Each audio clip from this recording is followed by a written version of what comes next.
why has only the Bermuda Triangle become famous? You know, there are other mysterious triangles where ships disappear for strange reasons too.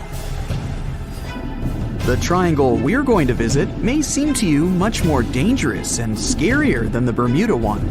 People tell stories about extraterrestrial ships, portals to another dimension, or Atlantis in the Bermuda region, and you've probably heard all this stuff.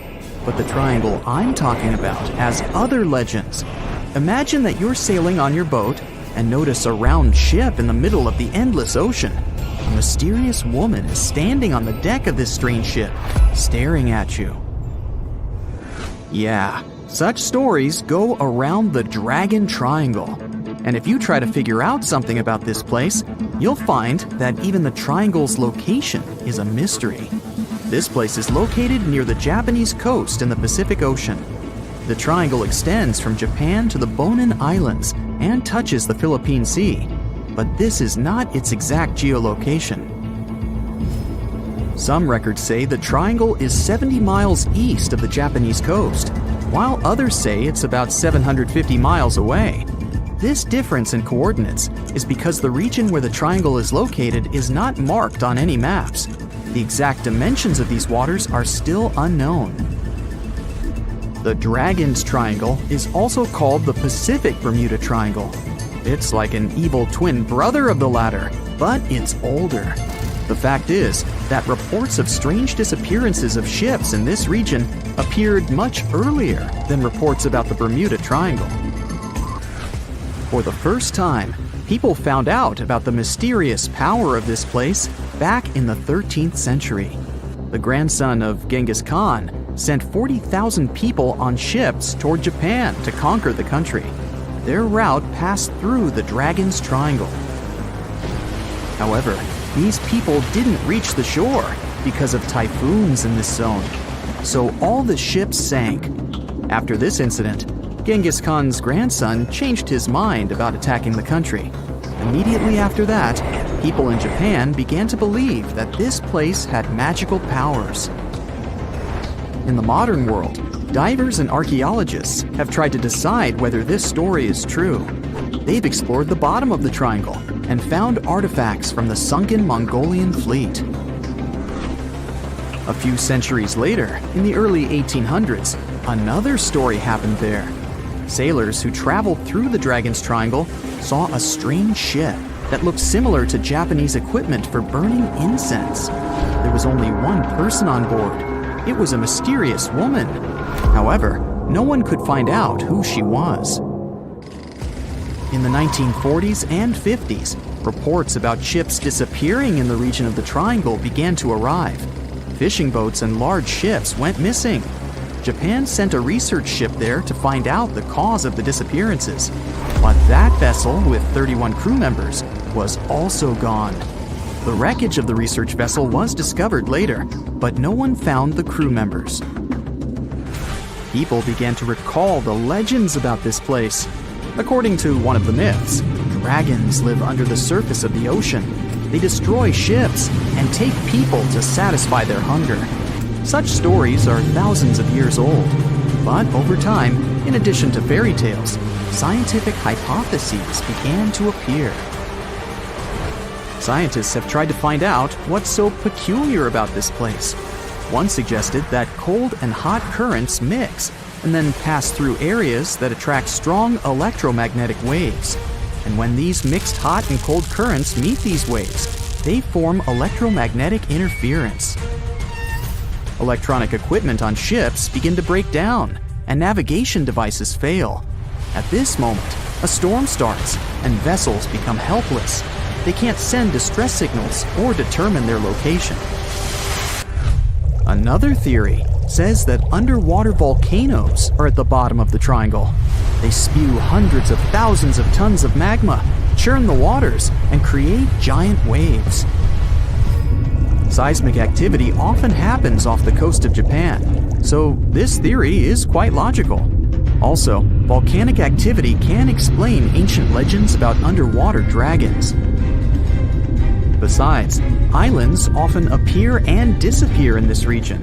When magma cools down underwater and creates layers, they move upward and form land. Then, during the next eruption, they collapse and go underwater, but some of them remain. So imagine some ship sailing, and then a huge island rises from underneath and cracks its hull. Perhaps methane hydrates destroy ships. These substances come out of the Earth's crust, form large bubbles in the water, then rise and explode. Such a giant bubble can damage a ship's hull or even destroy a vessel. Anyway, scientists don't know for sure the reason for the disappearance of boats yet. And in general, all those mysterious cases that have occurred in that place are most likely nothing more than legends. The Dragon and Bermuda Triangles are in the oceans, but how about a triangle in a lake? It's located between Michigan and Wisconsin, right inside Lake Michigan. In 1950, a plane with 108 passengers on board disappeared without a trace while flying over the lake. When the search began, rescuers found a few pieces of the aircraft on the water. Besides the plane, many ships have gone missing there.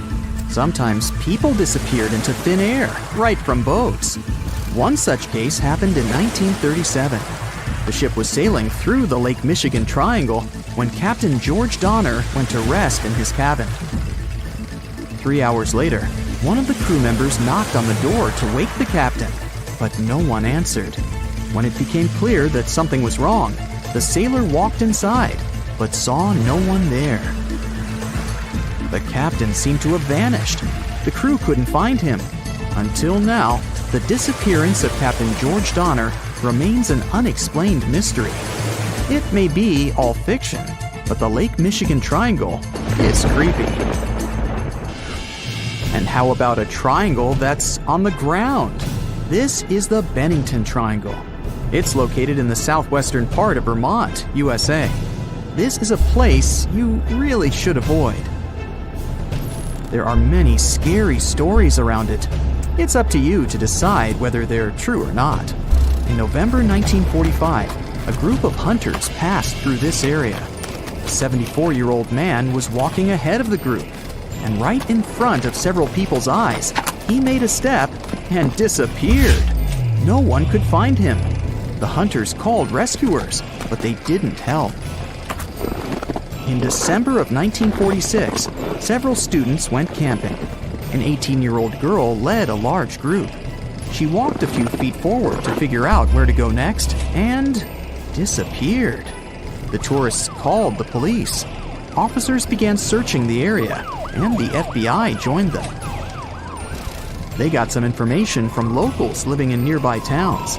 They said that some girl similar to the description had been walking with a man much older than her. The two of them left by car and were never seen again. Soon, a similar vehicle was found not far from New York. The car was burned, so the police and experts couldn't confirm that the missing girl was inside.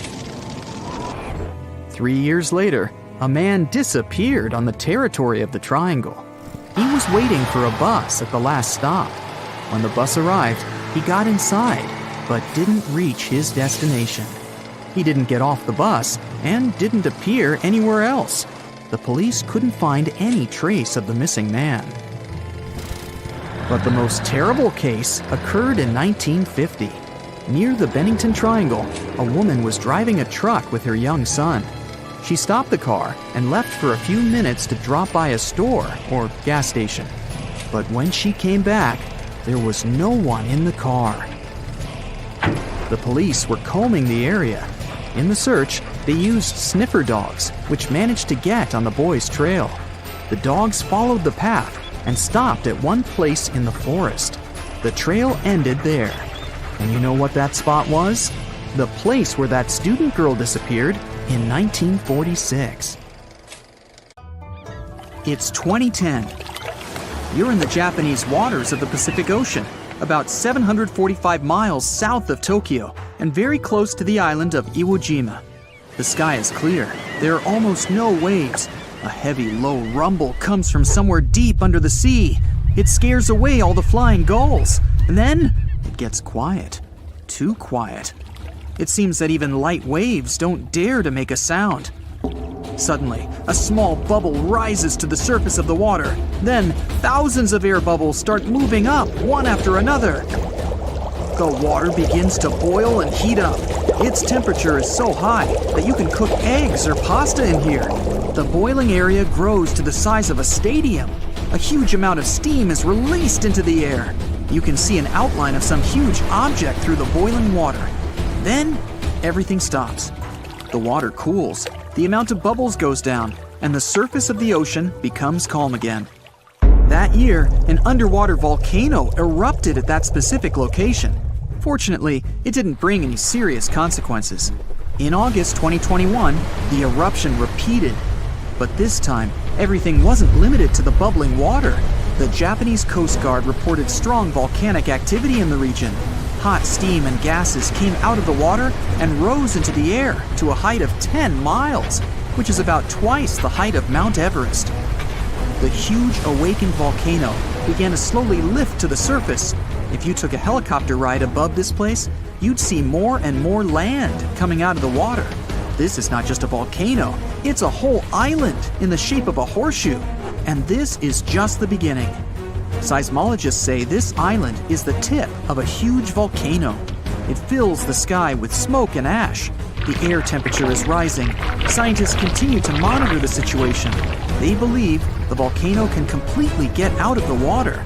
Nobody knows what consequences this may have. This isn't the first island that has appeared in the waters of Japan. Underwater volcanoes have erupted several times over the past century. One of the most surprising cases occurred in 2013. That year, a small piece of land was formed next to the already existing island. The underwater volcano that emerged from the water began to grow slowly. At some moment, it connected to the island. After 2 years, the area of this island increased by 12 times compared to the original size. Smoke is always pouring out of this place, and its surface is filled with red-hot lava flows. The volcano is unstable and isn't going to calm down. Such phenomena occur not only off the coast of Japan. In the 1960s, a volcano awoke on the southern coast of Iceland. For 3 whole years, it was coming to the surface and had formed an island by 1967. They called it Surtsey. Unlike the Japanese islands, this is where the volcanic eruptions ended. Now the island is one of the most inaccessible places on the planet. Only a few scientists in the world have permission to walk around this place. They want to learn how the plant and animal life of the island are formed without human intervention. This is a unique event, and here's why. Underwater volcanoes differ in their behavior from land volcanoes. They don't explode and don't release lava flows upwards. A huge amount of water above them creates high pressure. As soon as the magma gets out, the water immediately lowers it to the seafloor. Underwater eruptions don't normally cause any changes on the ocean surface. So, millions of gallons of lava sink to the bottom, cool down, and solidify around the volcano. This lava forms a thick layer of Earth's rock. To make an island appear on the surface, an underwater volcano needs a lot of magma. The next eruption creates another thick layer. Millions of years pass, and passive lava flows form mountains. Constant eruptions increase the height of the seabed. Layer by layer, the cooled lava rises higher and higher, and then, one day, it appears on the surface in the form of an island. Often, underwater volcanoes don't reach the surface and fall asleep forever. Such volcanoes are called seamounts. The tectonic activity also affects the formation of islands. The volcano has a source of magma that comes from the mantle of the planet. The tectonic plate is moving, and a volcano is placed on it. So the plate can lead the volcano away from the source of magma. When a volcano rises, it can simply move aside and no longer erupt. From the outside, the volcanic islands look like an apocalypse, lava spraying in different directions, smog and ash filling the sky. But in fact, volcanoes are not about destruction, but the creation of new life. Lava is any hot metal, but the natural lava flowing out of volcanoes is called magma. When it appears on the surface of the ground, various gases and acids instantly evaporate from it, and magma becomes lava. But underground, it's magma. These molten metals contain trace elements of almost all chemical substances that exist in nature. They enrich the land they're flowing in. Ash is also filled with many different elements. The lava hardens, the ash settles, and this creates favorable conditions for the appearance of a rich ecosystem. It can take millions of years to develop, though. The simplest bacteria appear. They feed on chemical elements coming from the volcano. When you have favorable conditions for bacteria, you get favorable conditions for bigger life forms. Birds flying by also help to develop the new ecosystem. They build nests on the island, bring tree seeds and plant spores from the continents and other islands. All this enriches life on the volcano. Volcanoes are isolated places, so unique species of animals, insects, and bacteria can appear only there and can't be found anywhere else on the planet. However, if the volcano wakes up, it can also destroy the ecosystem. The entire island can be covered with ash and simply lose all vegetation. But then, on the scorched ground, life can appear again. Hundreds of islands around the world appeared because of the eruptions of underwater volcanoes. Hawaii, Indonesia, and Iceland have them on their territory. Imagine that people settled on a similar volcanic island and built a city there. And one day, the volcano woke up. It once happened 200 miles south of Tokyo. People built a beautiful town right in the center of an active volcano on the island of Aogashima. In May 1785, the catastrophe began. That day was sunny, and no one could imagine what tragedy was approaching them. At some point, thousands of birds took to the air and flew away from the island. Then, the ground began to shake. A heavy, low sound came out of the town depths. Streams of smoke were coming out of the crater of a green volcano. The volcano was throwing dirt, large stones, and various debris into the sky. The disaster lasted for several weeks. Since then, more than 200 years have passed, and the volcano has never woken up again.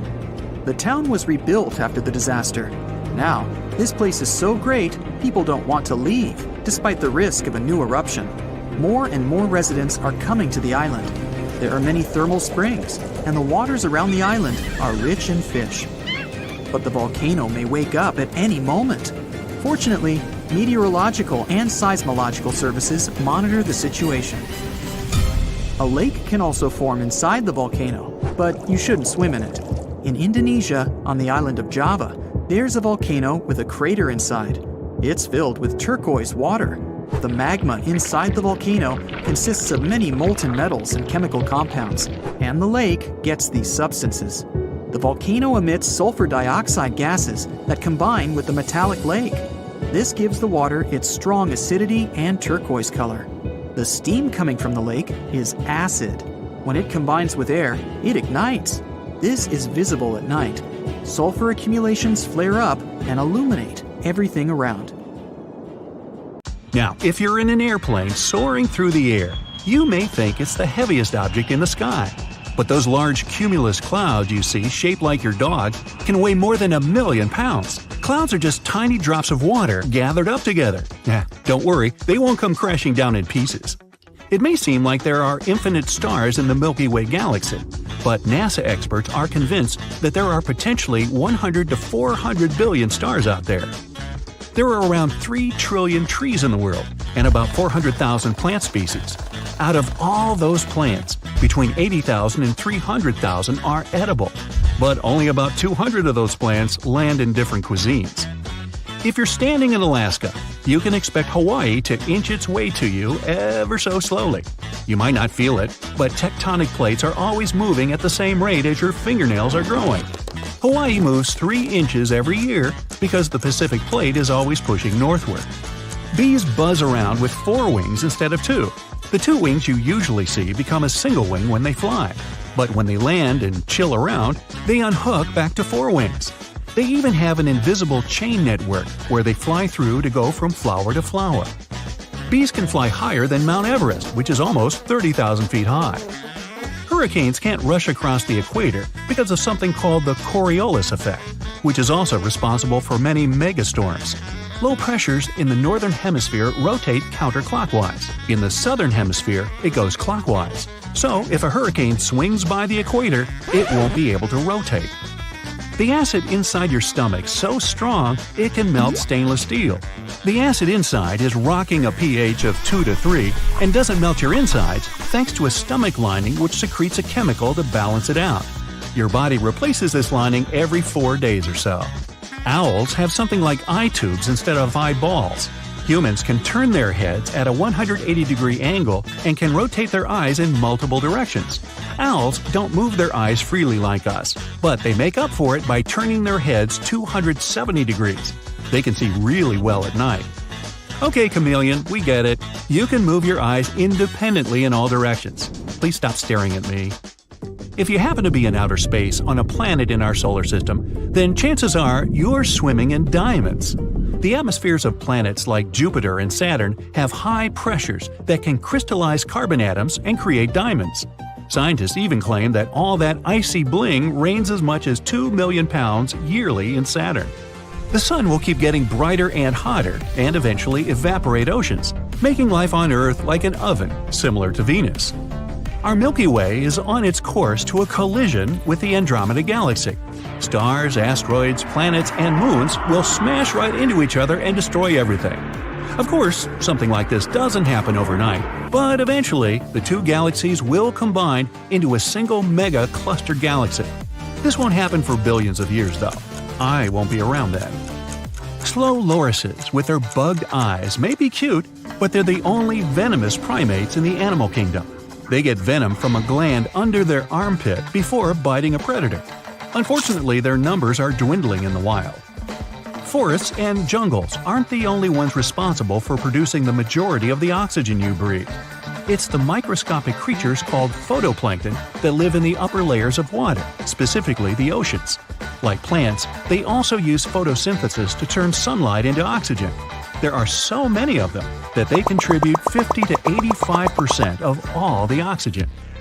Pluto was discovered in 1930, and until now hasn't even made a full rotation around the Sun. It takes Pluto 248 years to make a full orbit, which means Pluto will celebrate with fireworks and countdowns in the year 2178. There have been instances where snow was covering the sandy landscapes of the Sahara Desert, and it isn't even the largest desert on Earth. The winner in that category goes to the Antarctic polar desert. Instead of sand, it's made of frozen water. Even the Sahara receives more rainfall than the Antarctic desert. In 1933, the double eagle was a coin valued at $20. Only a few of these were released, but the trend never picked up, and so the coin was reclaimed. Some were kept, but most were destroyed. In 2002, someone bought one of these coins at an auction for $7.5 million, making it the most expensive coin ever sold at an auction. Kangaroos have a spring-like action on their legs, which makes them hop around. But it's impossible for them to do so without their tails, that act as a counterweight. These hoppers can bounce at a speed of around 15 miles per hour, and kangaroos can't hop backwards. Your favorite summer snack was invented by accident by an 11-year-old boy in 1905. Frank Epperson accidentally left soda powder and water with a wooden stick overnight and got frozen stiff.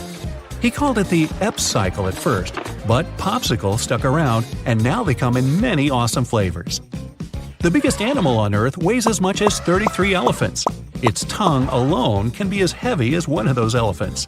A blue whale's heart can weigh as much as a small car and needs to beat every 10 seconds. 3 big blue whales stacked head to fin are about the length of the Statue of Liberty. A human can even swim through their large veins with ease. The nano chameleon is the tiniest reptile to be discovered. In January 2021, scientists went on an expedition in northern Madagascar rainforests and found this little critter. It feeds on mites and other microscopic creatures and is a little more than half an inch long. Europa is one of Jupiter's many moons and is the closest thing scientists call our next potential home within our solar system. The surface is covered in ice, but it's believed there's an ocean underneath that could be teeming with microscopic living beings. If you're afraid of the dark, then the moon is probably no place for you. Shadows are darker on the moon than on Earth. On our blue planet, the atmosphere is able to scatter more sunlight, unlike on the moon. The people of ancient Greece and Rome used sticky spider webs as natural bandages for patients. The webbings have built-in natural chemicals that help with healing. Spiderwebs are so strong that 2 inches of wrapped spiderweb material can stop a plane when at landing speed. A study shows that tree shrews have a mutation in their system that makes them less sensitive to spices. They're the only known mammal, other than humans, to enjoy the flavors of mouth-burning chili foods. They did an experiment with a bunch of other mammals and found out that while the mammals avoided the spicy food, the tree shrews gobbled it down without thinking. Dolphins are one of the smartest creatures in the world, partly because they can sleep while being awake. When sleeping in the wild, their brains have to be partially on guard for any predators lurking in the water. When the heat rises in a fire, the air around it rushes to replace it, causing a spinning column to form. And that's how fire tornadoes or fire whirls are born. Octopuses may be rare to spot since they camouflage themselves so well, but they can lay more than 55,000 eggs. The mother will spend the next 6 months taking care of them, and once they hatch, they can be the size of a single rice grain. Next time you're cuddling with your cat, check out their back paws and count how many toes they have. There are 5 toes on each of their forepaws, but only 4 on their hindpaws. Scientists believe it helps them run faster or escape after plotting against you. Chow chows and some other dog breeds have bluish-purple tongues. Giraffes also have tongues of a similar color, except theirs are around 20 inches long. They use them for grabbing leaves from high branches. Next time you visit the Eiffel Tower, take a picture in the summer and the winter. If you have super bionic eyesight, then you'll notice that in the summer, the higher temperatures can make the tower grow by 6 inches. Hey, any view of the Eiffel is an eyeful. You're chilling in Hawaii, on the island of Oahu. A friend calls you up. Hey, I'm here too. Meet me in Maui. Great, but how do you get there? Your first thought is probably to take a ferry, but that's impossible. Hawaii is a pretty unique place. It's the most expensive state to live in. It has its own official language besides English.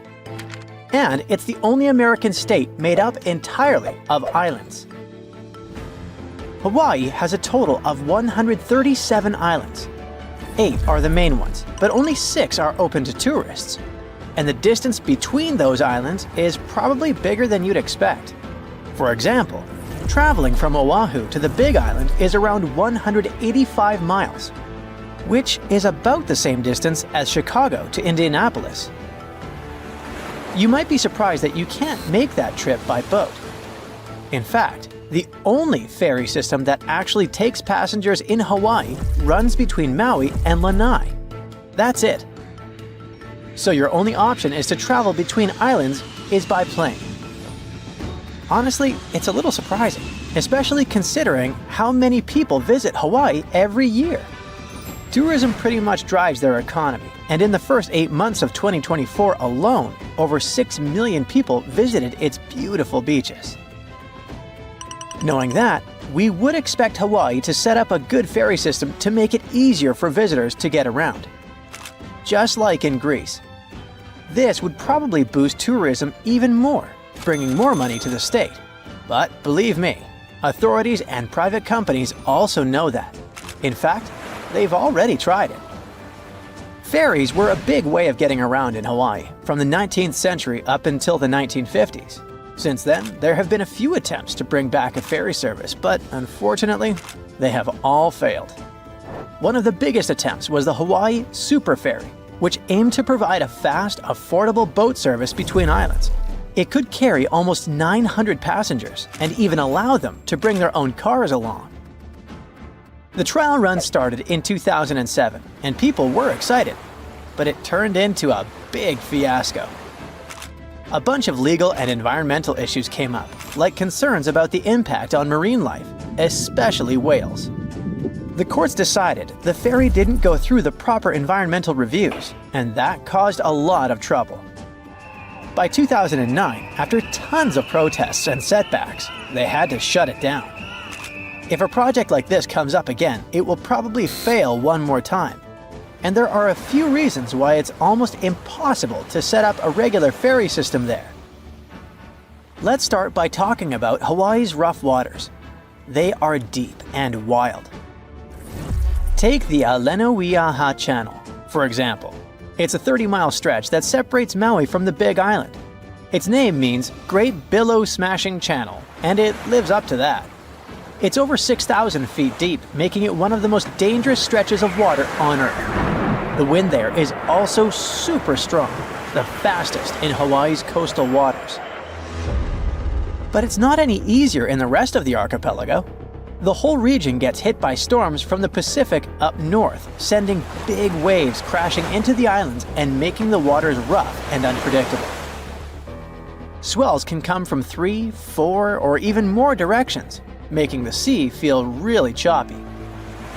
Someone who's not used to taking ferry boats would definitely find that, well, uncomfortable, to say the least. To deal with rough seas like this, the ferries have to be really big and strong. But that also makes them more expensive and harder to run than the ones in places like Alaska or Washington State. Another reason it's so tough to set up this system today has to do with marine life. A big ship moving through the shallower waters when docking could really damage the local ecosystem. And there's also the problem that the sea routes are also the migration paths of many sea animals, like humpback whales and spinner dolphins. Not to mention, ferry services can make it easier to spread harmful plants and animals, what experts call invasive species. See, Hawaii's ecosystem is super unique because it's been isolated out in the middle of the Pacific. When we talk about plants and animals that are native to Hawaii, we mean they got there on their own, no humans involved. They arrived with the help of waves, wind, or even birds flying over. But events like these are super rare, so for over 70 million years, their plants and animals didn't have to deal with outside competition. That's made them really fragile. So, when new species get brought in by us, it can be a big problem, and they could end up harming the environment. Hawaii's already been battling invasive species like fire ants, coqui frogs, and Meconium, a fast-growing plant from South America that takes over native forests. People there worry that ferries, which carry cars and cargo between islands, could accidentally spread these invaders even more.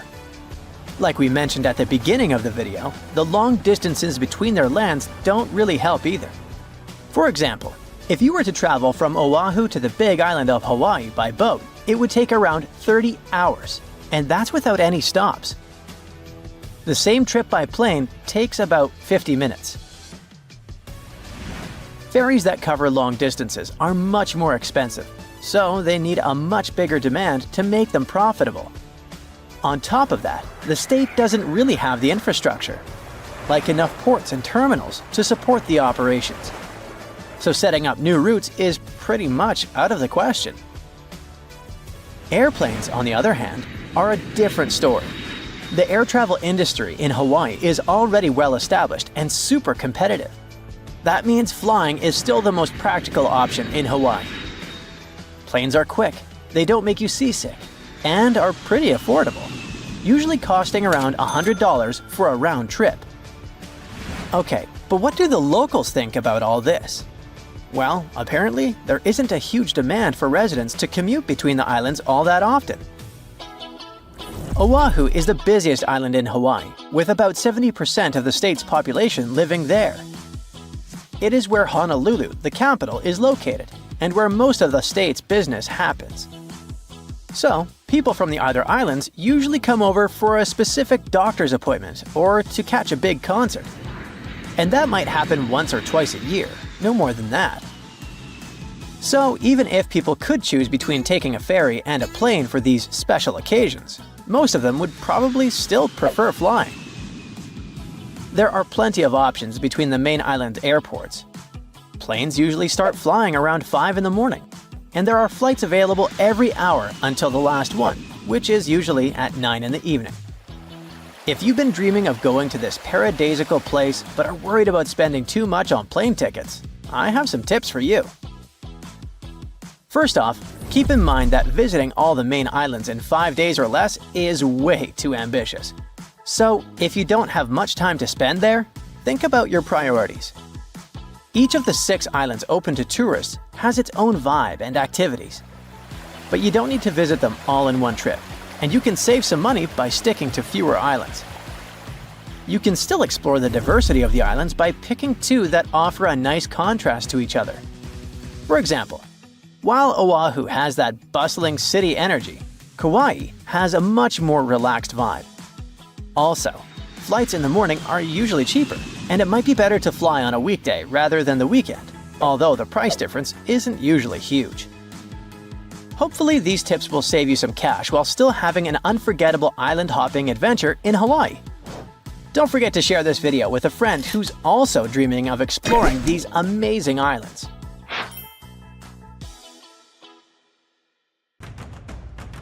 Scientists discovered something Atlantis-like near Australia. There used to be an entire continent that's now underwater. Here's what happened to it. Around 70,000 years ago, during the last ice age, there was a huge landmass called Sahul. It was located in the southwestern Pacific Ocean. This ancient supercontinent connected what we now know as Australia, New Guinea, Tasmania, and the Aru Islands into one giant piece of land. Imagine lush tropical rainforests surrounded by beautiful mountains. Sahul's tallest mountains were in the New Guinea highlands, with peaks reaching over 13,000 feet. This beautiful place was home to a variety of unique animals, most of which were pouched creatures. But back then, they weren't just koalas and kangaroos. Sahul was filled with different types of grazers, burrowers, scavengers, and predators. It was home to a huge diprotodon, a powerful hunter Thiosolio, and a horrifying Megalania, a creature that's much larger than any living lizard today. It was a unique place because the rest of the world was filled with placental animals at the time, like wolves, elephants, and humans. In Sahul, the only normal mammals were bats and rodents. But not all its parts were the same. The Timor, Arafura, and Carpentaria regions were covered by hot savanna and dry forests. It looked kinda like modern Australia, hot air deserts with scrubland, steppe, and temperate forests along the eastern coast. Back then, people were migrating all across the world. They made an incredible journey from Southeast Asia to Sahul and first arrived here from 60 to 45,000 years ago. They mostly traveled by foot and crossed the sea using bamboo rafts and simple boats. They came there from an ancient landmass called Sunda, which includes parts of Southeast Asia. They traveled across a series of islands known as Wallachia and eventually spread across Sahul. And it wasn't a small journey. Sahul was huge, around 4.1 million square miles. That's bigger than the USA or Canada. It stretched from the equator to around the southern part of New Zealand. So they arrived in what is now Australia and became Australia's first people. Scientists think that Sahul had a population of 500,000. We've discovered cave paintings that date back around 40,000 years. It's a hunting scene depicting an anoa, or miniature buffalo, facing figures of humans and animals. Researchers are trying to figure out how these early settlers moved across Sahul and where we might find archaeological evidence of their journey. To do this, they created a landscape evolution model. The simulation showed how Sahul changed between 75,000 and 35,000 years ago. It showed potential migration routes and archaeological sites. Humans likely traveled along coastlines and rivers. But how did Sahul get submerged off the coast of Australia, similar to the mythical Atlantis? During the last ice age, much of the Earth's water was locked up in large ice sheets and glaciers. The sea levels were much lower than they are today. After that, the global temperatures increased. The ice sheets melted and the sea levels rose, flooding the land bridges that once connected different parts of Sahul together. About 8,000 years ago, New Guinea separated from mainland Australia, and then, about 6,000 years ago, Tasmania did the same. We still can explore the underwater parts of Sahul thanks to new technology. Divers explore and collect samples directly from the ocean floor. Underwater drones can go to places that are too deep or dangerous for humans to explore. And with sonar mapping, scientists use sound waves to create maps of the ocean floor. It's like using an echo to see what's underwater. The sound waves bounce off the seabed and come back, helping us create a picture of what it looks like. Deep underwater, archaeologists have found stone tools and other artifacts. They also discovered fossils of animals like Diprotodon and Thylacoleo. By studying the underwater terrain of Sahul, they learned about the ancient rivers, lakes, and coastlines that existed during the Ice Age. But Sahul isn't the only underwater continent. Sahul isn't the only hidden gem of Southeast Asia. Take Sundaland, a place made up of Sumatra, Java, Borneo, and some other islands. This place was crazy huge during the Ice Age, but now almost fully underwater. Almost, but not entirely. The parts above the ocean are teeming with life.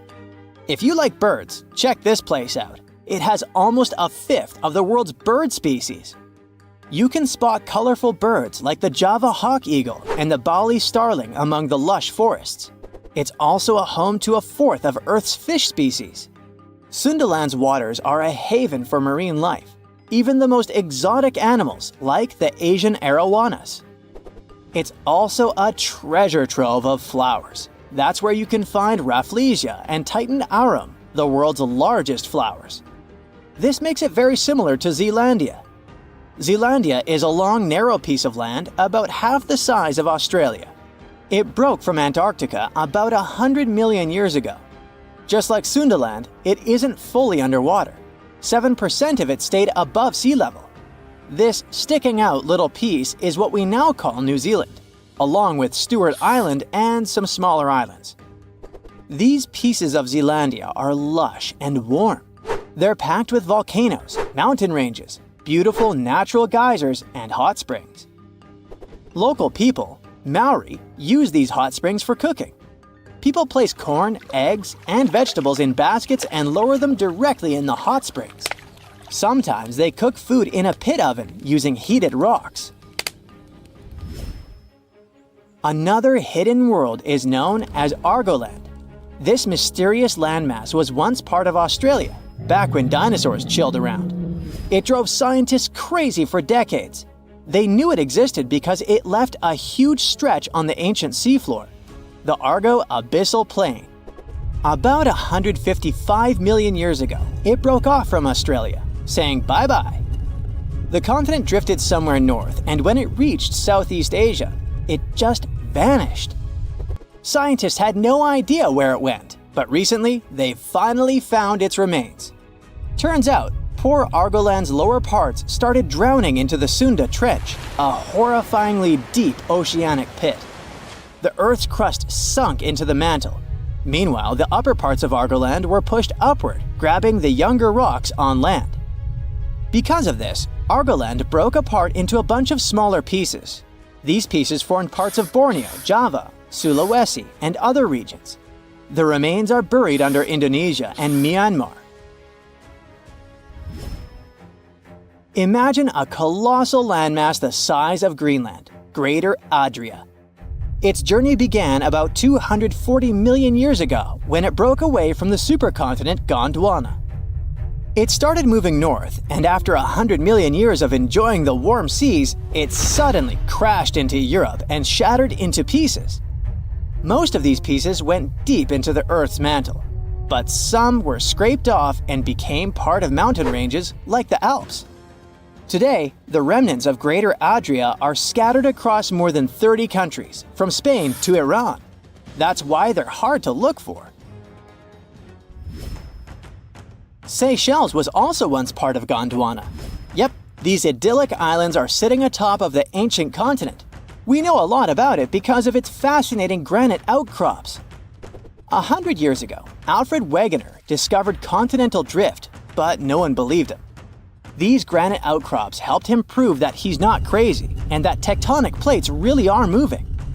The Seychelles broke off from India and Madagascar and eventually became a sad loner in the Indian Ocean. This probably happened because of some insanely active volcanoes in the Deccan Traps. But now, the islands are home to unique species both on land and in the coral reefs nearby. Mauritius broke off from India after the dinosaur wiping. Along its journey, it stretched into a long ribbon-like shape and also broke into pieces. Now it's all scattered beneath the Indian Ocean. Scientists stumbled upon this lost land by studying tiny ancient crystals called zircons. These zircons are like time capsules. They date back an astonishing 660 million to 2 billion years. That's even older than Mauritius itself. These ancient crystals hinted that there's another Atlantis somewhere nearby. Turns out there are hidden continents all around the world, and maybe we'll discover more of them in the future. One interesting thing that happens in map design is the so-called Baltimore phenomenon, or Baltimore effect. This phenomenon happens when a city or another object is left off a map because there's just not enough space, while smaller cities make the cut simply because there's room for them. The name comes from Baltimore, Maryland, which often gets left out of maps because it's surrounded by bigger cities like Washington, D.C. But on the flip side, sometimes smaller and less well-known cities like Alice Springs in Australia end up on the same map simply because there's enough space for them. Like at this scale, Alice Springs, which give or take 25,000 inhabitants, is labeled, but the huge city of Guangzhou, with over 14 million people, is somehow not. This phenomenon is more common on automated mapping sites, but it doesn't happen at every zoom level. On popular sites like Google Maps and other similar ones, you'll only start seeing Baltimore show up at certain zoom levels, like the 5th, 6th, or 7th zoom.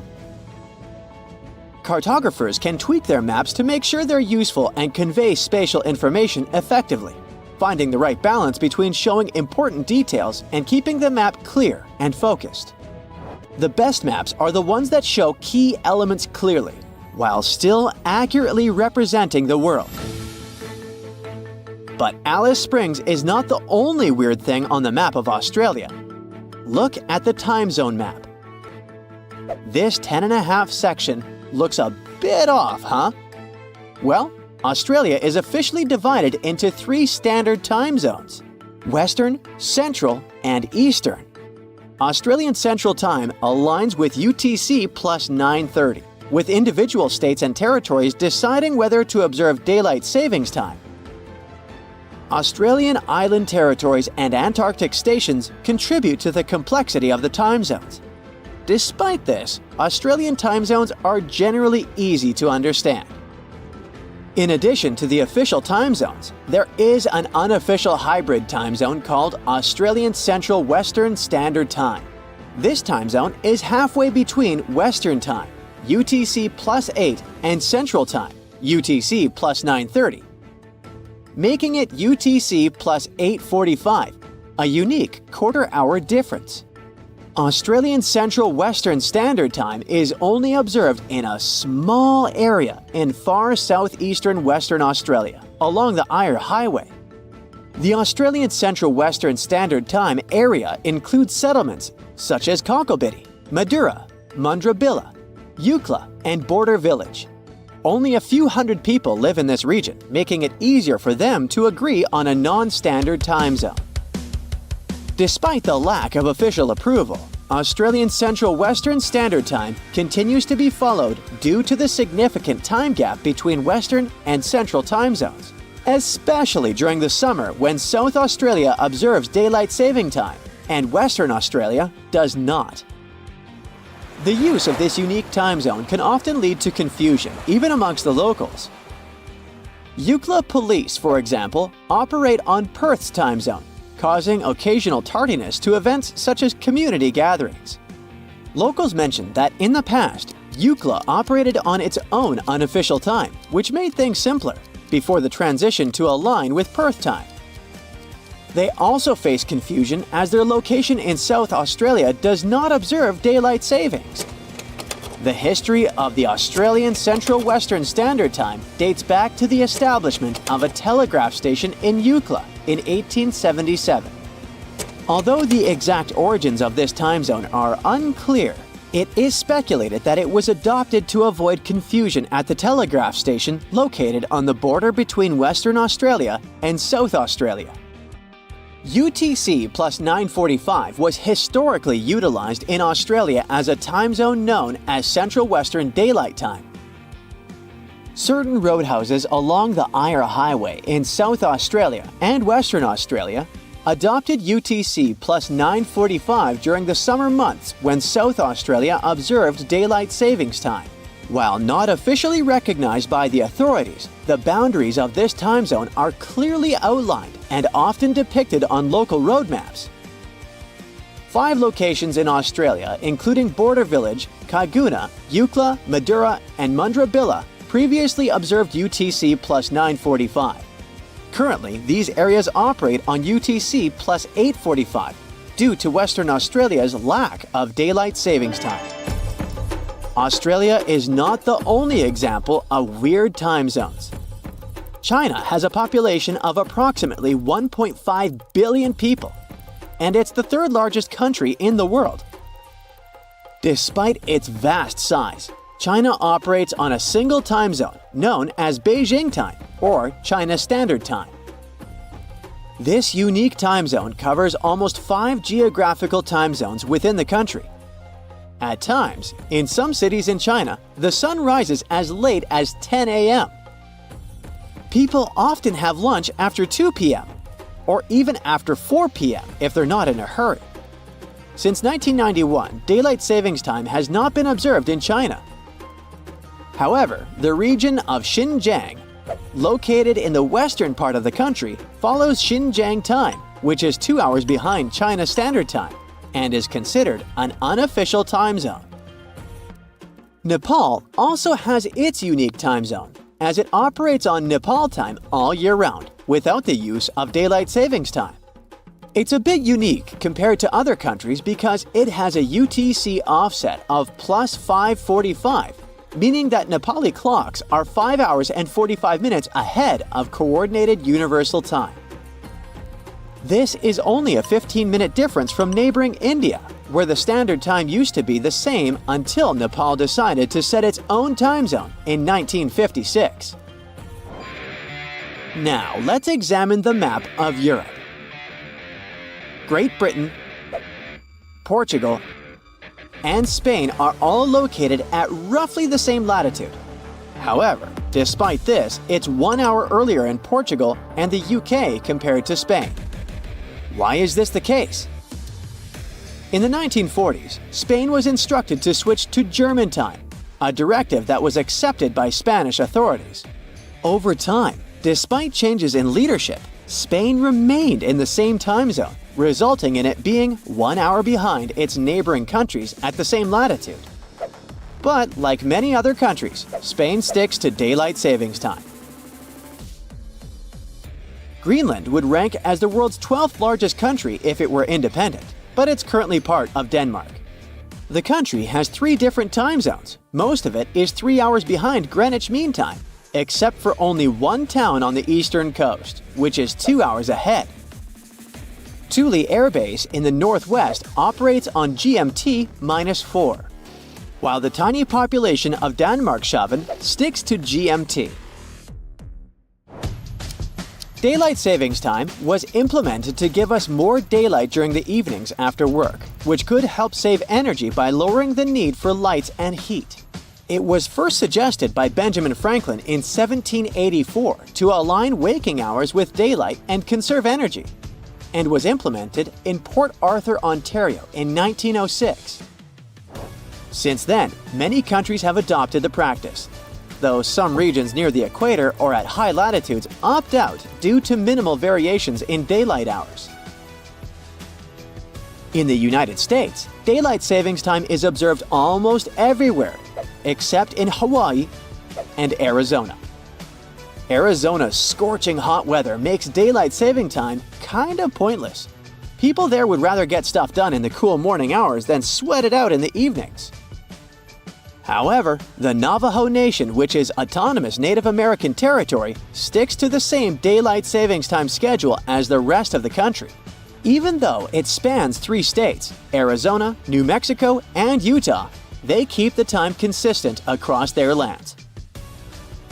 As for Hawaii, due to its tropical location, the amount of sunlight doesn't change much throughout the year. If Hawaii changed its time zone to UTC-9 during daylight savings time, the sun would rise at around 7 a.m. in June. This is because most of the islands are situated towards the west of the Hawaii Aleutian time zone, and theoretically should be in the next time zone to the west. In the past, Hawaiian Standard Time was based on a different longitude than it is now. At the end of December 2021, an underwater volcano with a rather exotic name, Hunga Tonga, woke up after several years of sleeping. It did that with so much energy and strength that people heard the eruption from over 100 miles away. Then it went back to sleep. But a couple of weeks later, it woke up again with a force 7 times greater than the first time. It broke the island above it in 2 parts. The lightning storm that started because of the eruption was the most intense in recorded history. The sound waves from the eruption traveled around the planet several times. Someone even heard a loud boom from it in Alaska. And it started the first known mega tsunami since ancient times. This tsunami took the lives of 2 people as far as Peru and caused trouble for 2 fishermen in California. But that's not all. This eruption could change the weather patterns on Earth for years. You may see the first proof in the summer of 2024, which is forecast to become much wetter than usual. Scientists believe the eruption was caused by gas building up to a critical point. Different minerals, including anhydrite quartz and sulfides, were building up for several months until they blocked the flow paths and sealed the gas within Hunga Tonga. Normally, when a volcano erupts, the fumes cause a temporary cooling effect on Earth's surface. But Hunga Tonga's eruption was different. It didn't produce much fumes, but released a massive amount of water vapor, roughly equal to 60,000 Olympic swimming pools. The intense heat of the eruption turned huge amounts of seawater into steam, which then blasted high into the atmosphere. All that water vapor ended up in the stratosphere, a layer of the atmosphere that's too dry to form clouds or rain. Scientists don't have any observations of volcanic eruptions like Hunga Tonga to predict its effects on our weather patterns. They can't tell exactly how long these effects might last either. This is because the only way to measure stratospheric water vapor is with satellites, which have only been around since 1979, and there hasn't been an eruption similar to Hunga Tonga in that time. Experts from different countries started analyzing satellite data right after the Hunga Tonga eruption. They wanted to find out how long water vapor would stay in the stratosphere, where it would go, and, most importantly, what this would mean for the planet. The first big result of the eruption, at least partially, was a huge hole in the stratosphere that was hanging on for several months in 2023. By the time it appeared, the water vapor had reached the polar stratosphere over Antarctica. In the following years, there wouldn't be enough water vapor left to enlarge this hole. It looks like Hunga Tonga will have just a minimal effect on global average temperatures. But there are some surprising, lasting regional impacts. One of the scientific models forecasts colder and wetter winters for northern Australia until about 2029. In North America, it predicts warmer winters, and Scandinavia could have even colder winters. This is just one study though, and one approach to understanding how the eruption of Hunga Tonga can change our weather. We do have at least one example from history when a volcano eruption changed the world. Over 2 centuries ago, in 1815, Mount Tambora erupted and caused the year without a summer. In the following year, the winter was unusually cold and wet weather across Europe and North America. A recent study confirms that 1816 wouldn't have been this cold without the volcanic eruption. The immediate effects of the eruption were catastrophic, with tsunamis destroying homes, claiming 10,000 lives, and 80,000 more who fell ill in the aftermath. The eruption of Mount Tambora was one of the strongest in the last 1,000 years. It had ejected an enormous amount of sulfur dioxide into the stratosphere, which quickly spread across the world. It resulted in the coldest year in at least the last 250 years. In May, frost wiped out most of the crops in New York, Massachusetts, New Hampshire, and Vermont. By June, heavy snow covered the ground in Albany, New York, and Dennisville, Maine, and New Jersey had 5 straight nights of frost. The cold continued into late summer, which should have been the harvest season. In July, lakes and rivers were still frozen as far south as northwestern Pennsylvania, and frost stayed in Virginia until late August. Temperatures would drop from above normal summer highs to near freezing within just a few hours. The weather was completely unpredictable. Prices of food skyrocketed. The cost of oats for horses, which were the main mode of transportation, also rose sharply. Some people believe this situation inspired Carl Drees to invent the bicycle in 1817 as an alternative transportation method. Tambora changed weather patterns completely for not just 1, but 3 years. The whole planet got colder, and as crops failed, probably at least 1 million people starved.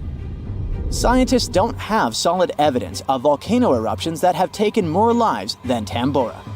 But the Krakatoa eruption in Indonesia in 1883 is far more famous than Tambora because information about it spread worldwide via telegrams and photos. Its final blast was the loudest recorded sound in history, and people could hear it on 10% of the entire Earth's surface. The eruption started a tsunami with waves about half as tall as the Statue of Liberty. Still, it was less powerful than Tambora's eruption. The island that once hosted Krakatoa disappeared in the eruption, but new eruptions began less than 50 years later and created the Child of Krakatau cone in the center of the caldera of the old eruption. The new volcano still comes to life from time to time. Mount Vesuvius's eruption, which took down Pompeii, is one of the most well-known volcanic disasters in history. It took around 2,000 lives, much fewer than Tambora. According to a famous Roman author of that time, the eruption lasted 18 hours. Pompeii was covered by a layer of ash and pumice that was thicker than twice an average human height. The nearby coastline also changed dramatically. In today's world, the after effects of volcanic eruptions are often more dangerous than the eruption themselves. Thanks to advances in technology, we can now predict volcanic eruptions more accurately and use safety measures like evacuations and flight cancellations. But there's still a lot of risk that changes in weather patterns and drought all over the world, especially in areas like India, East Asia, and East Africa that are affected by monsoons. Volcano eruptions can also have effects you wouldn't probably expect, like the evolution of dinosaurs. These guys were once the size of cats, waiting for their time to shine. It came around 230 million years ago. This time is known as the Carnian pluvial episode. Before it, Pangaea was a dry and arid supercontinent. But then, there were 4 major volcanic events that pumped huge amounts of carbon dioxide into the atmosphere. Global temperatures and humidity spiked because of it. These massive eruptions most likely happened because of the Wrangellia Large Igneous Province eruption in what is now British Columbia and Alaska. This prolonged volcanic activity created the right conditions for dinosaurs to blossom and diversify, and also for the rise of other groups, like modern conifers, ferns, crocodiles, turtles, insects, and early mammals. With higher temperatures and more rainfall, terrestrial plants have evolved, and humidity-loving ones have become dominant. Without those changes in the world, we could have a completely different natural history. There's some solid proof that volcanic activity has really changed the weather patterns back then. Scientists have found layers in the Earth's core that show different types of carbon. It means there were 4 massive releases of carbon dioxide into the atmosphere. The data on mercury and carbon together shows that the spike in mercury levels was thanks to a major volcanic event that affected the global carbon cycle, and not just local eruptions. The largest volcanic region on Earth is not in Africa or Japan, but under the ice of Antarctica.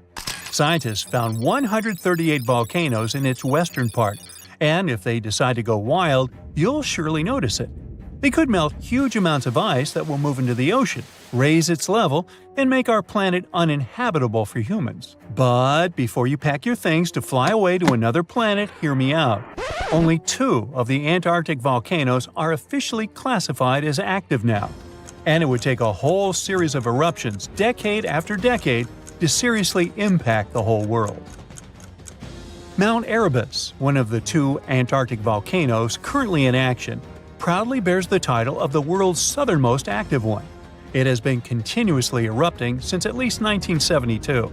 It emits plumes of gas and steam and sometimes even spews out rocks, and scientists call it Strombolian eruptions. One of the coolest features is a lava lake in one of its summit craters, with molten material on the surface.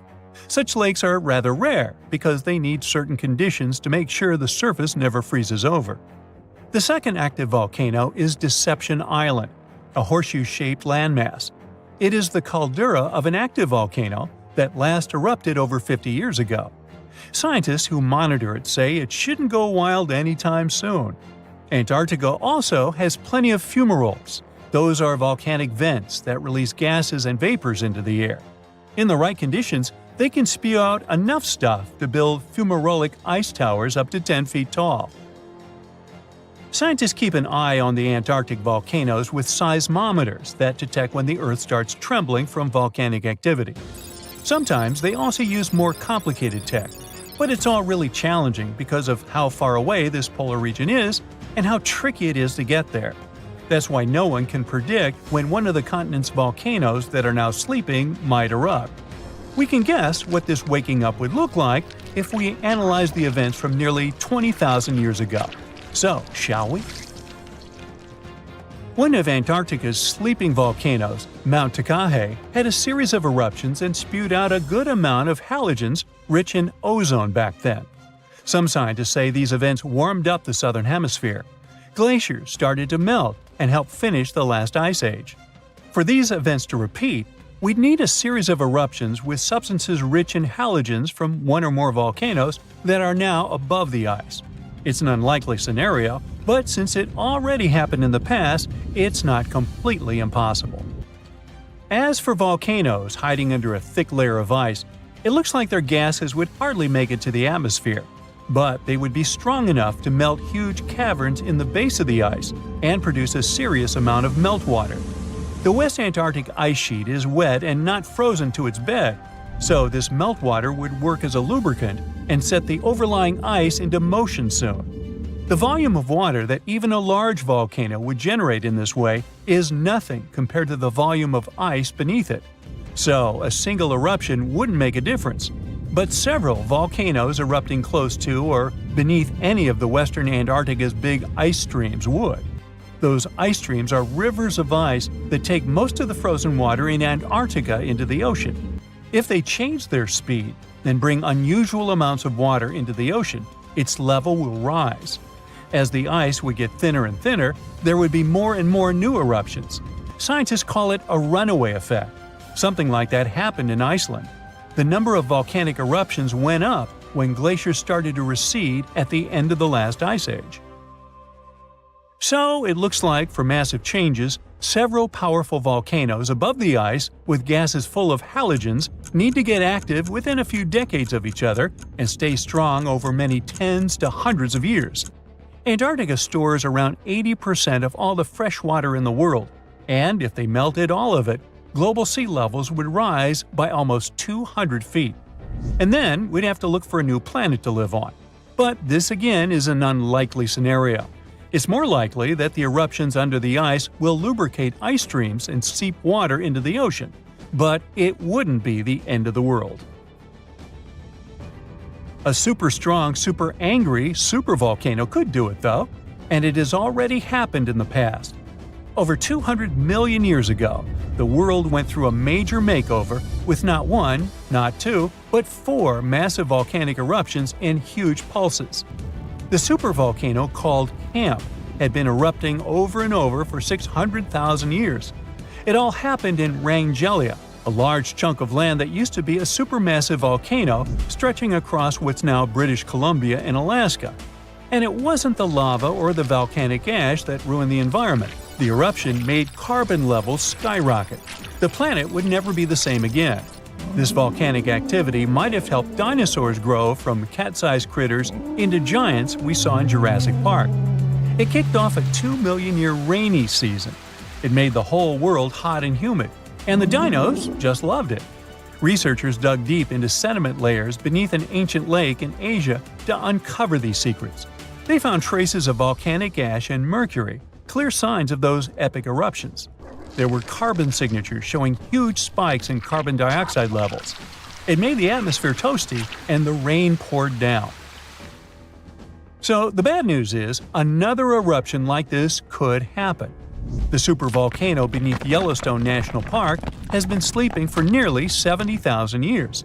But if it wakes up, it would be many times more catastrophic than the eruption of Mount St. Helens in 1980. It's considered the most disastrous volcanic eruption in U.S. history. It followed 2 months of earthquakes and injection of magma below the volcano that weakened and destroyed the entire north face of the mountain. The eruption column went 80,000 feet into the atmosphere and spread ash over 11 U.S. states and several Canadian provinces. The last Yellowstone eruption was 1,000 times greater than that. The ground above Yellowstone sits on a hot spot made of molten and semi-molten rock called magma. This magma stuff flows into a chamber beneath the park, about 4 to 6 miles down, making the ground puff up like a balloon. But then, as it cools down, the ground goes back to its usual state. Volcano watchers have been keeping an eye on this for a century. They noticed the ground lift up about 10 inches around 20 years ago, but since 2010, it's been going back down. The experts say we have no big eruptions on the horizon, so doomsday isn't coming anytime soon. But there's some underground activity going on lately which keeps us interested. Since humans haven't been around to witness every little thing Yellowstone does, it's kind of tough to say for sure what's brewing down there. Yellowstone has had some epic eruptions within the last couple million years. They happen like clockwork, with gaps of 600,000 to 800,000 years between them. The last big one was around 640,000 years ago, and it basically reshaped the entire landscape, spreading ash and debris as far as Louisiana. You can still see the aftermath of the last big eruption in the Yellowstone caldera today. Experts say a massive eruption like the last one is an unlikely scenario. We're more likely to see eruptions of steam and hot water or lava flows. When and with what force it will wake up remains a mystery to scientists. Huaychan Volcano in Indonesia is not your ordinary lava-belching mountain. Instead of producing black smoke and red lava, as most volcanoes do, this eccentric guy lets out a blue flame and electric blue lava. This phenomenon occurs because the volcano contains some of the highest levels of sulfur in the world, and when the sulfuric gases interact with scorching air and get lit by the molten lava, they start to turn blue. Unfortunately, you can see this mesmerizing sight only at night, but you can smell it all day long. By the way, the world's largest acid lake is also located inside this crater. The Dead Sea has a high concentration of salt and minerals compared to other seas, even though it's technically a lake. Swimming is almost impossible, but people go there for the natural chemicals for the body. Floating on the surface is a great way to relax. This ancient body of water got its name because no macroscopic organisms can live there since it's 9.6 times saltier than oceans. Only a few bacteria and fungi can be found enjoying the salt. It's also Earth's lowest elevation on land at 1,400 feet below sea level. An underground crystal cave exists in Mexico, and it looks like some interstellar world. It's roughly 1,000 feet beneath the surface, with each spike measuring up to 35 feet in length and weighing up to 55 tons. These are some of the largest crystals in the world. Luscantire Beach is an endless strand of white sand dunes and azure water. But don't let the tropical vibes fool you. It's located in Scotland. That's why it mostly looks like this during May and June only. In December, the place gets only an average of 1 hour of sunshine per day, making it way more dramatic and monochrome. The Georgia Guidestones is a collection of giant stones in a star pattern. It has inscriptions in 8 languages, including Hindi, Chinese, and Swahili. It also has an astronomical calendar finished in 1980 and was built to last centuries. No one knows who built it or why. All the way over in sunny California is Sequoia National Park, home to the giant forest. It's been around for thousands of years. More than 8,000 of these colossal trees rule the land, including 10 of the largest living plants in the world. The gentle Sherman sequoia is estimated to be up to 2,700 years old and is recognized as the world's largest known living tree by volume. The famous stone heads of Easter Island have been around for hundreds of years. No one knows exactly why they were built. Some scientists think that local people believed the statues would make the soil more fertile. Soil analysis proved the heads did their job well. It's the best agricultural spot on the island. The chemical composition of the ancient hot springs in Pamukkale, Turkey, makes the water pouring over the edge look magical. They're not only good for cleansing your body, but the mind too. All the way in Saudi Arabia is a rock sliced perfectly in the middle with two pieces sitting parallel. What makes Al Nasla so unique is that it wasn't artificially done, but is a result of nature's work over the years. Now, this glacier may look like someone dropped tons of red paint in the middle of Antarctica, but it's actually the natural color.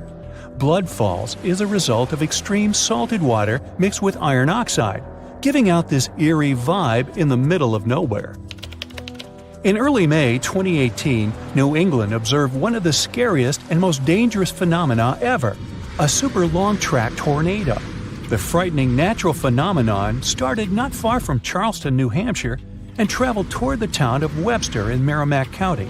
It took the tornado 33 minutes to cover 36 miles and become the third on the list of the longest track tornadoes in New England. In the Philippines, you can swim in some of the most crystal-clear waters and discover an underwater world below you in the province of Palawan. The municipality of Coron has white sandy beaches with many small boats riding through the many amazing sceneries. Tristan da Cunha is a small volcanic archipelago in the Atlantic, with the only neighboring cities of Buenos Aires, Argentina, and Cape Town, South Africa. It takes 7 days by ship to get to this unique place. If you want to escape from the rest of the world, staying with the 280 locals will make you feel like you're away from everything. During the first week of January 2018, unusually cold weather in the northeast United States froze the Atlantic Ocean in North Falmouth, Massachusetts. What's more, the ocean was frozen so thoroughly that people were walking on the waves. Now, that's obviously something you don't see every day. Red sand is what makes this beach unique and why tourists flock to Tianjin, China.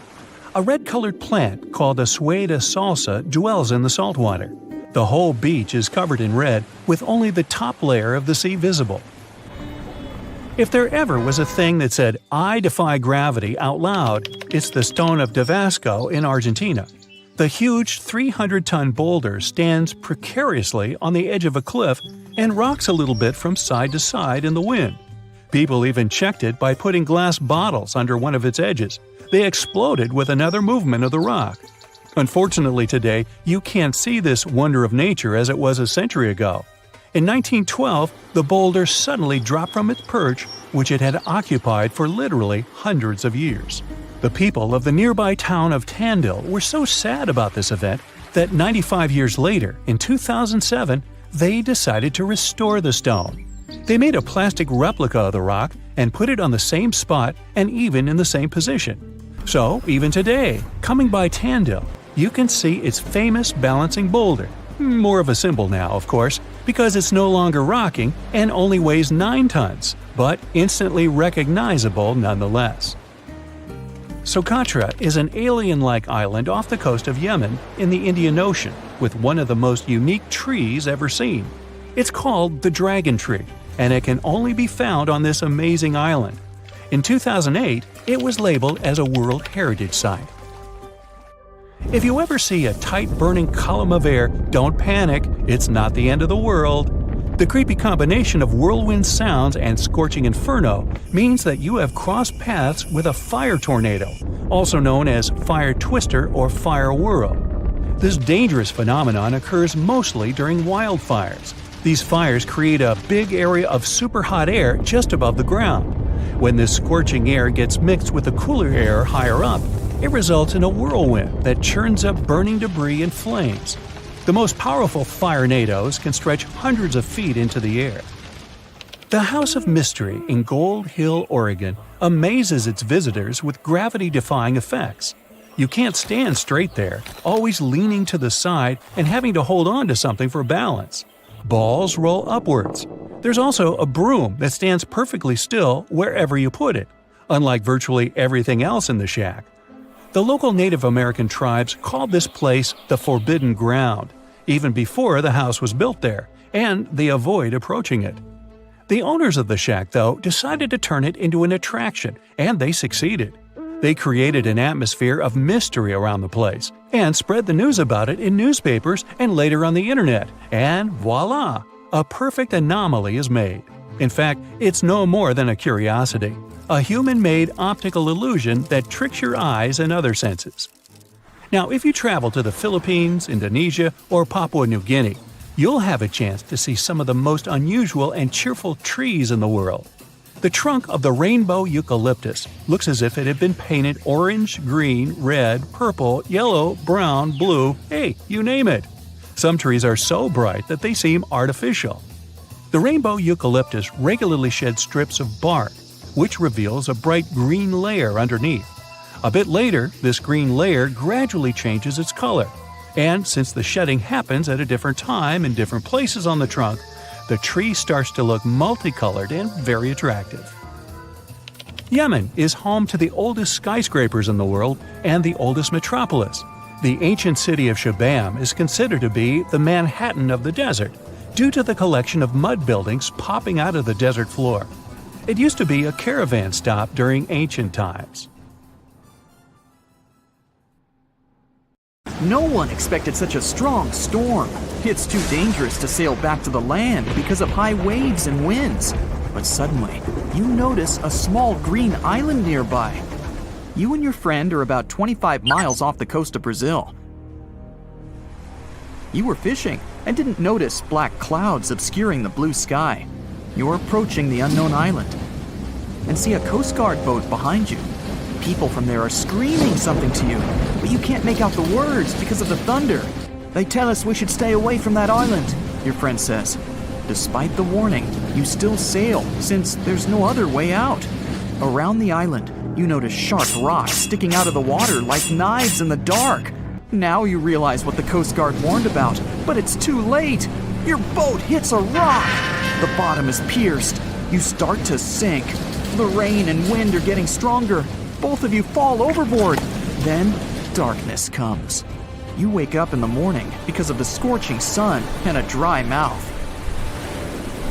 Your friend and the wrecked boat are lying nearby. Apparently, you'll have to wait for rescuers to get out here. Now, in the light of day, you can see how dangerous the island's coast is. It's surrounded by rocks, and you're lucky you've survived. Getting out of here will be difficult. Together with your companion, you decide to look for coconuts and bananas. Your friend goes to the wreckage and pulls out a bag of medicine. Then, both of you leave the sandy beach and enter the dense jungle. A couple of steps later, you hear a strange hiss. You see your friend. His eyes are filled with horror. Goosebumps run down your back. You feel something alive crawling under your feet, and there's a lot of it. You look down and notice slithering snakes. There are dozens of them. They wrap around your legs, get into trees. They're everywhere. Don't move, your friend says. I think I know where we are. You want to ask him a question, but fear takes away your voice. He reads your face and answers the question. We're in one of the most dangerous places on Earth, the Brazilian Snake Island. These are not just some ordinary snakes. This is the golden lancehead, one of the most venomous reptiles in the world. You can find them nowhere else on the planet except for this land. They evolved here naturally, without other snake species intervention. That made their venom 5 times stronger than the venom of ordinary vipers. They're practically the only owners of this island. Nowhere else in the world will you find such a concentration of creeping reptiles on such a small piece of land. And now, they're glad that 2 big lunch meals have arrived. There's little chance of survival, but you're gonna try. The first thing you need to do is get out of your stupor and find a thick stick. This is your best tool right now. If you encounter a venomous snake, the best you can do is retreat slowly. But this time, there are too many of them. They're aggressive and hungry. Together with your friend, you fight off the snakes with a stick. But there's more and more of them coming. One of them falls on your shoulder from a tree and bites your neck. The poison instantly enters your bloodstream and affects your muscles. It feels like your body is melting. It becomes difficult to move, and your neck swells. Your friend grabs you and carries you deep into the jungle. Here, among the trees, you notice an old lighthouse. Yeah, this building really stands out here. Once a year, the Coast Guard visits it. Your friend breaks down the door and puts you on the floor. You're afraid you won't be able to survive the bite. Fortunately, your friend is a doctor. He injects the necessary medicine and saves your life. You have a few minutes to rest before more danger arises. Your friend tells you that the unique snakes appeared here thousands of years ago. This island was part of Brazil for a long time. Then, massive floods separated it from the continent. This part of the land was cut off from the whole world, which helped the formation of a unique ecosystem inside. Vipers that lived here evolved into golden lanceheads. They quickly became the main masters of the island and destroyed all the other animals. But how did they manage to survive without food, cut off from the whole world? They did it thanks to nature and evolution. This island is a transit point for many birds. They stop here to rest during long flights. These birds become dinner for the snakes. Previously, a snake bite almost didn't harm the birds. They were frightened and flew away, leaving the snake without food. But over years of evolution, the island's owners have developed such a potent poison that one bite was enough for a bird to never take off again. There's also a legend that a pirate hid treasures here a long time ago. And, so that no one would ever find it, he brought snakes to guard his gold. Of course, there's no chest with coins here, but the island is attractive for modern pirates, even today. Golden lancehead snakes are an expensive commodity, so bad people often visit this place to hunt the reptiles. That's why the Coast Guard is always on duty around the island. People are forbidden to visit this place. And even if someone manages to get past the guards, they will have to face the rocks. Only biologists and scientists have permission to study the local fauna. A necessary condition for a visit is a doctor's presence in the team, so they can save people from the snake's poison. So we have pirates and hordes of poisonous snakes, but there's something else that makes the island even worse. At this moment, you hear rustling all over the building. Thousands of little paws are tapping on the walls and floor. You look around and see lots of giant cockroaches. Some of them are half the size of your palm. They crawl under your clothes. You and your friends scream in fear and run out of the lighthouse. Quickly, you reach the shore and fall into the water. It seems that not a single cockroach is left under your shirt. But that's not all. You hear a strange buzzing sound. You look around and see a dark cloud of flying beetles forming in the sky. It's locusts! Thousands of flying insects are heading in your direction. To avoid a collision, you dive under the water and wait for the cloud to pass by. You go up to the surface and move to the shore. Fortunately, there are almost no snakes here. You and your friend are afraid to approach the jungle and wait for several hours until rescuers arrive. You're nervously painting a pattern on the sand and make a promise that you'll never revisit this place. Finally, you see the lifeguard boat. You're trying to tell them you got here by accident. They believe you and evacuate you from the island. While you're sailing away, you think about what would happen if many poisonous snakes appeared in a village or a small town. It's difficult to imagine what kind of problems people would face. But in fact, there's no need to imagine anything. There is a place on the planet where locals live next to poisonous cobras, but it doesn't create any chaos. A human can live in peace and harmony with reptiles in that village. Welcome to Shetpal village in India. This place has a population of about 2,600, and it's located in the jungle. It's hot here. Locals are friendly and responsive. If you go into one of the houses, you'll see something that seems impossible. The king cobra, whose venom is one of the most dangerous in the world, calmly crawls around furniture and eats eggs and meat that people give. There's even a special corner for the reptile to relax from the scorching sun, drink water, and have a snack. People are happy about the cobra, as if it was a pet. In the village, cobras are everywhere. They come into houses and schools, crawl through the streets and keep company during dinner. The locals consider them full-fledged residents. They adore them. The snakes are also used to people and don't see them as dangerous. The coolest thing is there has never been a tragic case in the village because of a poisonous bite. There's no other place in the world where cobras live in such harmony with people.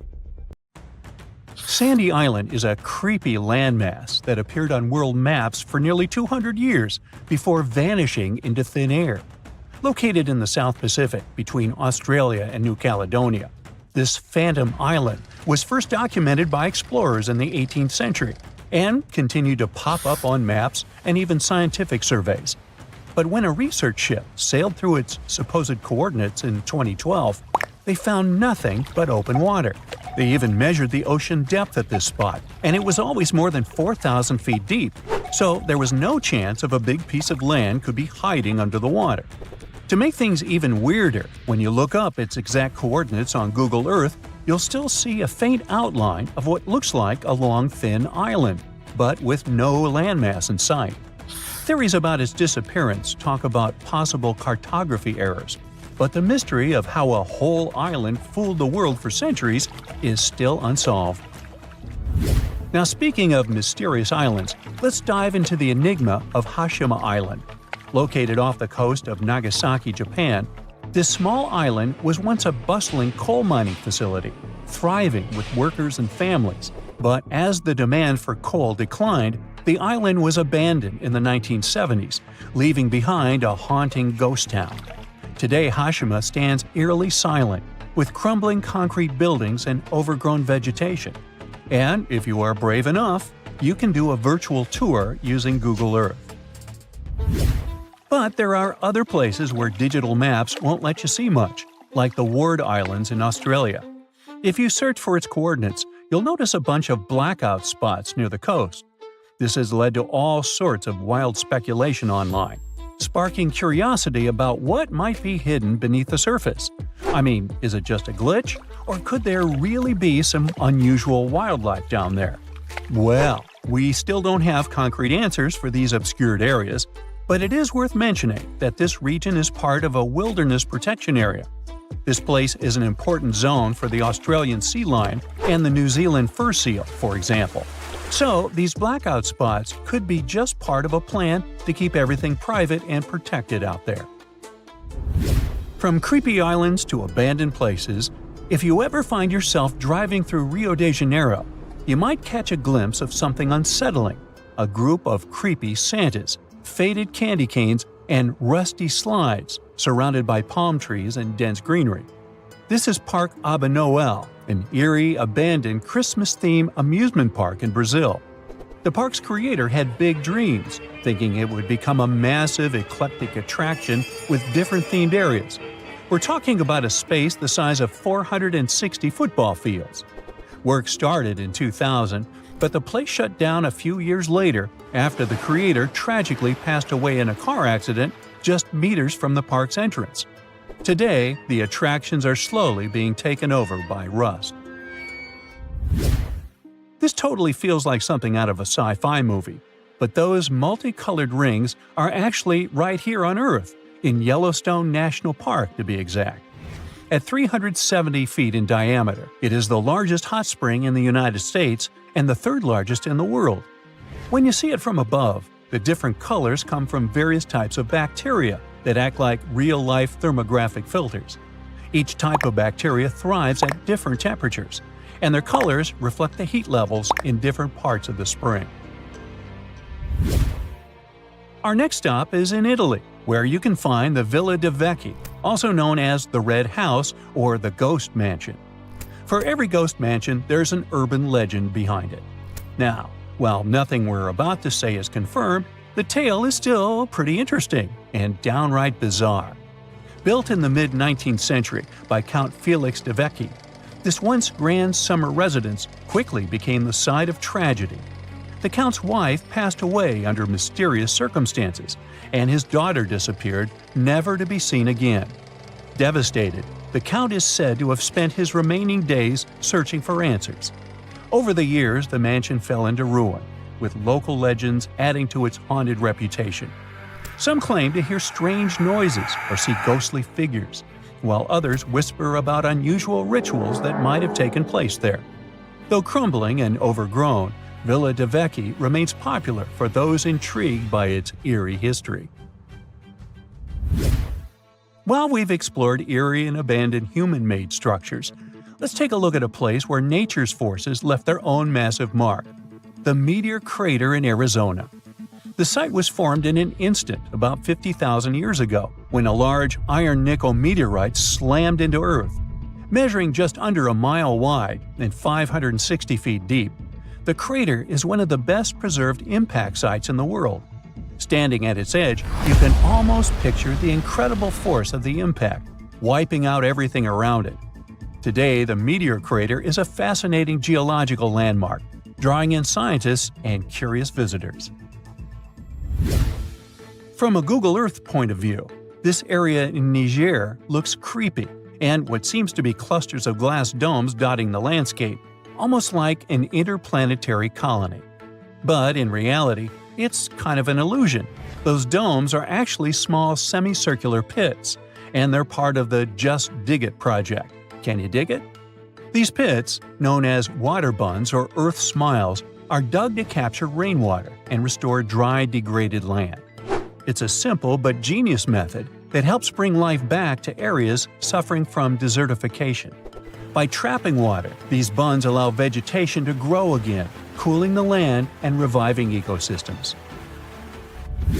Now, you have probably heard of the famous Nazca lines in Peru, right?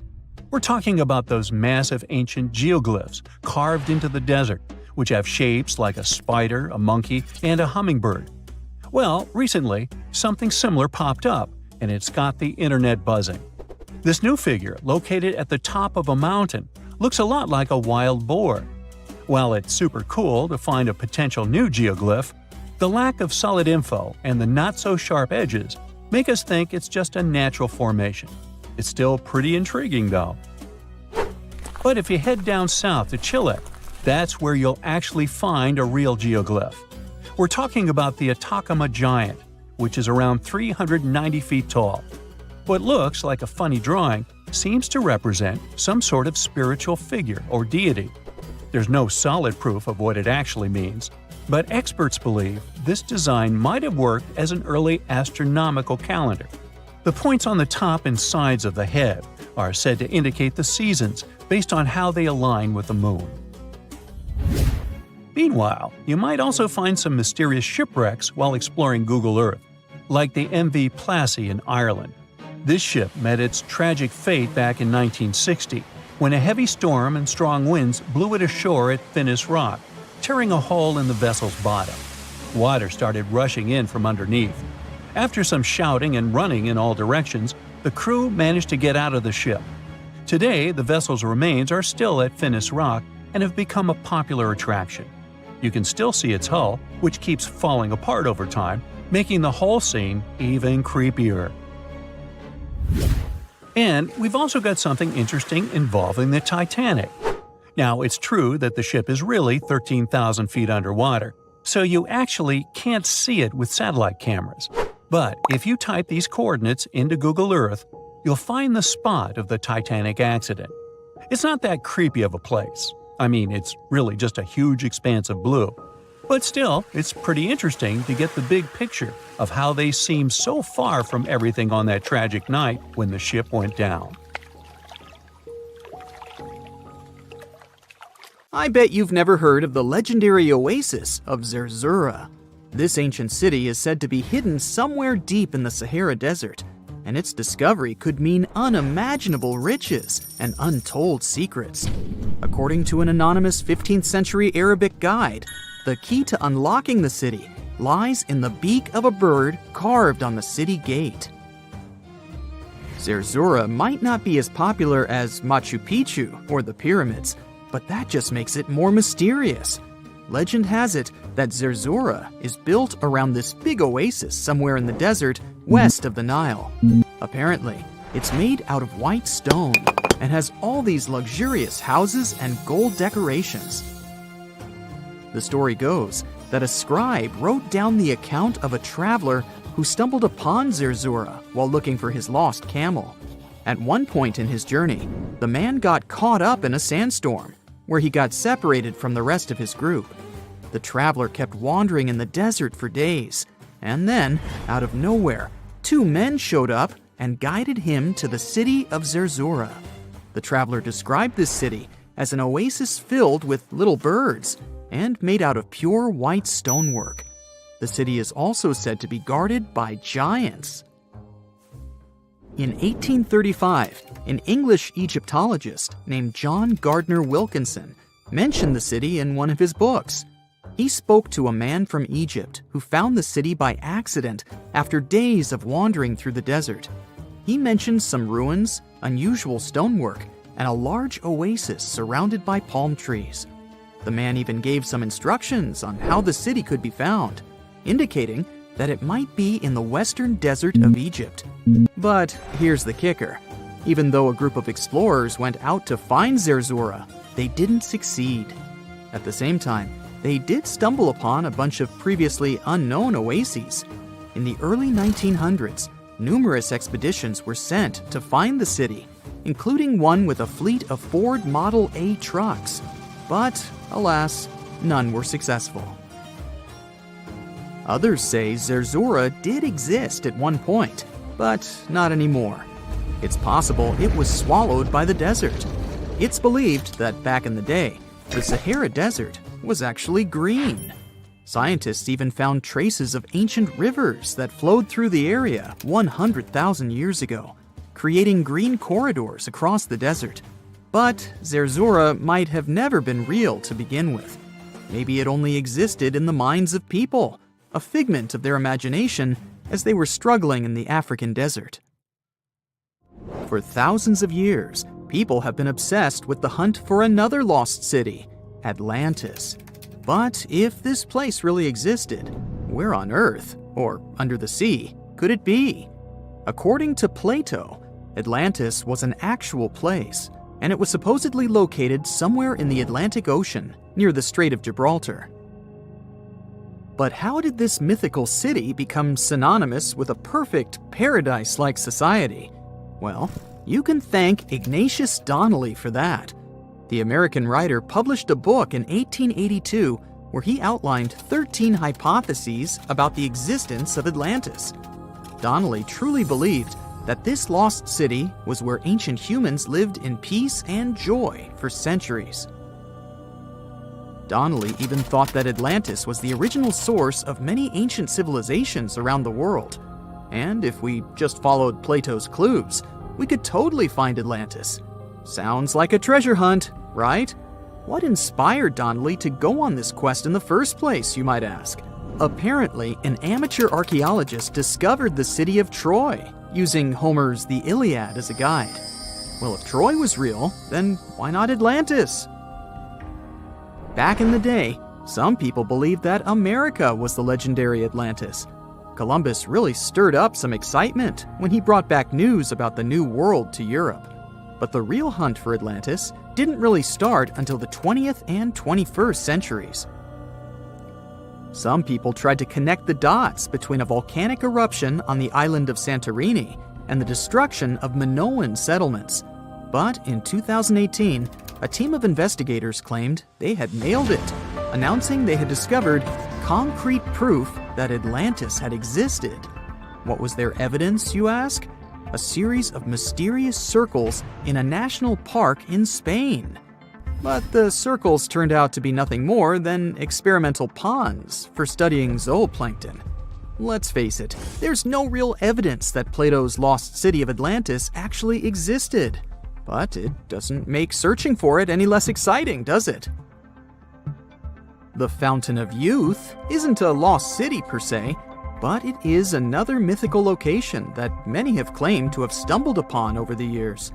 Long ago, people were obsessed with the idea of living forever, or at least extending their lives as much as possible. Each culture had its own wild story, like the Greeks talking about a magic fountain that let people live longer, or Alexander the Great finding a river of paradise that could heal the wounded. Japanese legends spoke of hot springs that could make you young again, while the Caribbean locals talked about the restorative powers of the water in one of their own mystical lands. Explorers searched far and wide for these magical waters, but nothing. Probably the most famous of all was the story of the Spanish explorer Juan Ponce de Leon, who thought he'd found it in Florida. Now, Ponce de Leon was quite a character. He sailed with Columbus and became an important figure in the area now known as the Dominican Republic. He found gold in Puerto Rico and even became the island's administrator. But when the ruler of Spain decided to replace him in his duties, he got upset and decided to explore Florida, looking for gold and the elusive Fountain of Youth. He explored the Bahamas, but sadly, he didn't find any gold or magic water. He did, however, make his way to Florida. He explored the coast and even discovered the Gulf Stream. Unfortunately, his last expedition didn't go well, and he was wounded. But the legend of him searching for the Fountain of Youth lived on. Even though historians don't think he was really looking for the Fountain of Youth, thousands of people visit the Fountain of Youth Archaeological Park every year to try the sulfur-smelling water. It's the oldest attraction in Florida, which has been around since the 17th century.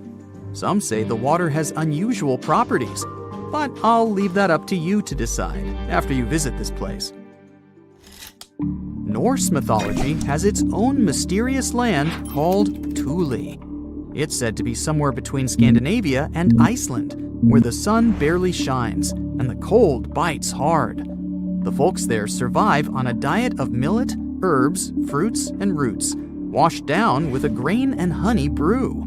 As for its exact location, scholars can't seem to agree on it to this day. The legendary ancient Greek explorer Pytheas was said to be the first to stumble upon Thule during his quest for tin mines. He sailed his way up north, passing by Scotland, and after 6 long days of sailing, he reached Thule. The people there, according to Pytheas, were quite primitive, but that's no surprise since they were just simple farmers living off the land. They showed Pytheas where the sun set on the shortest day of the year. They also told him that in winter, the sun never rose at all, and in summer, there was no night. For many years, historians have been debating the true identity of this mythical land of Thule. Some say it's Iceland, while others claim it's Norway. A little bit of progress has been made recently with the help of a team of researchers. If their findings are correct, Thule might be the elusive island of Smola. That's farther south than any of the Norwegian islands that were on the list of contenders. It may be too soon to celebrate, but it does look like Thule has finally been found. It has recently become a popular location for many tourists looking for the perfect place to get away from it all. If you're lucky enough to catch a sunny day here, it's like no other, I can assure you. Chances are, you'll end up having loads of foggy days, but let's be honest, they have a special allure of their own. This enchanting smile-shaped island is called Sable Island. It's located 190 miles from mainland Nova Scotia. It wasn't accessible to the general public until 2013.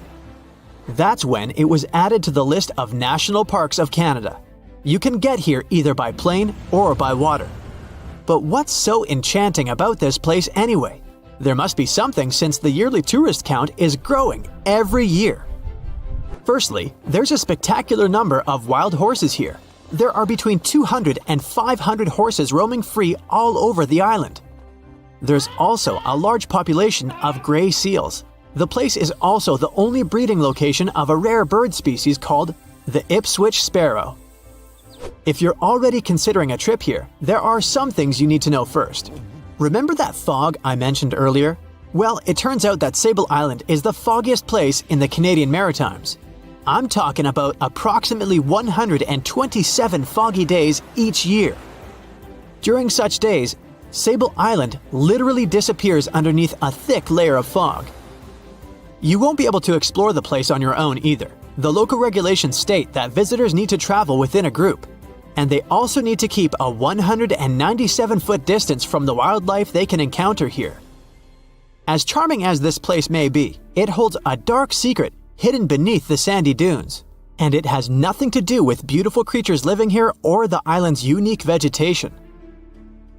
Apart from being known from its horses and seals, Sable Island is infamous for an overwhelming number of shipwrecks. Over the years, about 350 ships have ended their lives here, on these sandbars. When survivors described their experiences, they usually mentioned harsh weather conditions near this mysterious island. The island also made its way into literature when it was described in a book called The Perfect Storm, which was written by Sebastian Junger and published in 1997. The book was so successful that it was later adapted for the big screen in 2000, with George Clooney playing the leading role. The first recorded shipwreck near Sable Island dates back to 1583.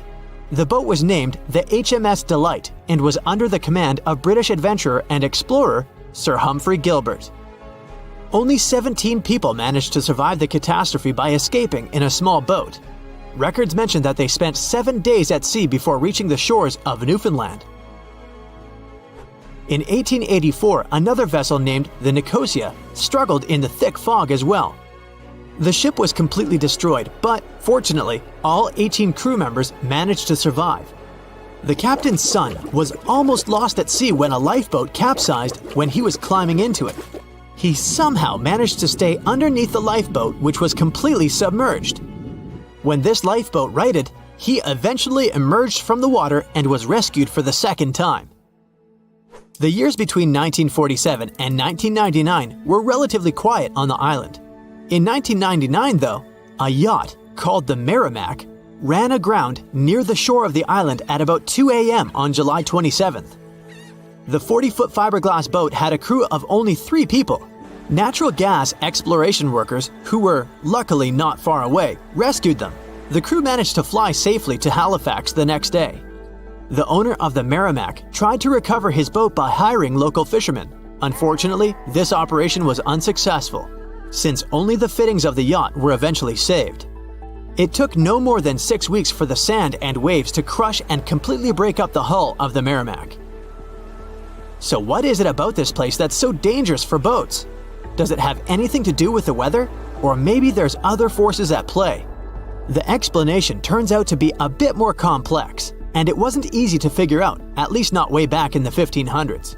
First of all, the island is located close to one of the world's richest fishing grounds. Since it's also near one of the major shipping routes between Europe and North America, hundreds of vessels sail past it each year. The likelihood of shipwreck increases when there are so many boats roaming around the area. Sable Island is also in the way of most of the storms that move up the Atlantic coast of North America. It's no surprise that boats often get hurtled straight onto the shores of this island. The weather has a lot to do with it too. During the summer season, the warm air from the Gulf Stream creates a dense fog as it merges with the cool air by the Labrador Current that passes by the island. Other currents don't help the matter. Sable Island is next to the meeting point of 3 major ocean currents: the Gulf Stream, the Labrador Current, and the Belle Isle Current. Since the 1950s, radars and other modern navigation tools have been used on commercial vessels as well. Up until then, the sextant was the main instrument used to figure out a ship's location. It doesn't mean that sextants weren't accurate, but this instrument couldn't work properly without a clear view of the sun or stars, which means it didn't help much in dense fog, such as the one surrounding Sable Island, or when it was cloudy. Often during bad weather, the captain of a ship navigated, relying on their experiences and intuition based on the ship's speed and direction. That's why most of the survivors in shipwrecks near Sable Island said that the captain had simply miscalculated the ship's position, crashing into Sable Island by accident. This dusty, sandy land is as unfriendly to ships as it is to trees. There's reportedly a single tree on the whole island, and it looks a lot more like a bush. It's actually a pine tree. And since the famous island horses don't see it as much of a food source, it somehow managed to survive. Reports say that the tree was planted back in the 1950s. Local authorities were trying to grow a forest on the island to make it a bit more welcoming. They've planted tens of thousands of trees over the years, more than 69,000 evergreens, 600 fruit trees, and about 55 pounds of pine seeds, along with other plants which could survive the conditions on the island. But they were no match for the extreme weather and sandy soil. Out of all those plants, just one pine tree is still alive. Thanks to its resistance, it has even become a symbol of Sable Island. Interestingly, for around 40 years, the island also had just one inhabitant. Can you imagine that? One person living on a remote island for so many decades? It's the story of a woman called Zoe Lucas. She chose to surround herself with the only residents on the island: the horses, the gray seals, and the many species of birds. An esteemed naturalist, she mentioned in an interview she gave back in 2017 that she was used to living on the island and that she never got lonely. To survive here, she had to put together an essentials kit. It included a notebook to take notes and a pair of binoculars to study the wildlife. You can safely assume she wasn't scared of the intimidating surroundings, since she decided to eventually call this place home. At first, Zoe wanted to set up camp on one end of the island, near some abandoned buildings. But eventually, she settled in a wooden house near a bunch of sand dunes. A Canadian institution called the Meteorological Service of Canada put together the simple construction back in the 1940s. Parks Canada operates the building these days. Zoe's work included gathering as much data on the local horse population as possible. It could help scientists better understand how they managed to adapt to the unfriendly environment. She also helped gather the debris that made it to the shore to help track pollution levels. Among all the rubbish that she collected, there was a refrigerator and a crate full of fresh peppers. Some other specialists eventually started working rotating shifts on Sable Island to offer the brave woman a little bit of company now and then. There's a tiny island surrounded by the stunning clear Red Sea and a bustling underwater world. Zabarat, also known as St. John's Island, has no trees and consists mostly of peridotite, which is rich in peridot. And before you Google it, peridotite is a gemstone that has the nickname the Evening Emerald because of its sparkling green hue.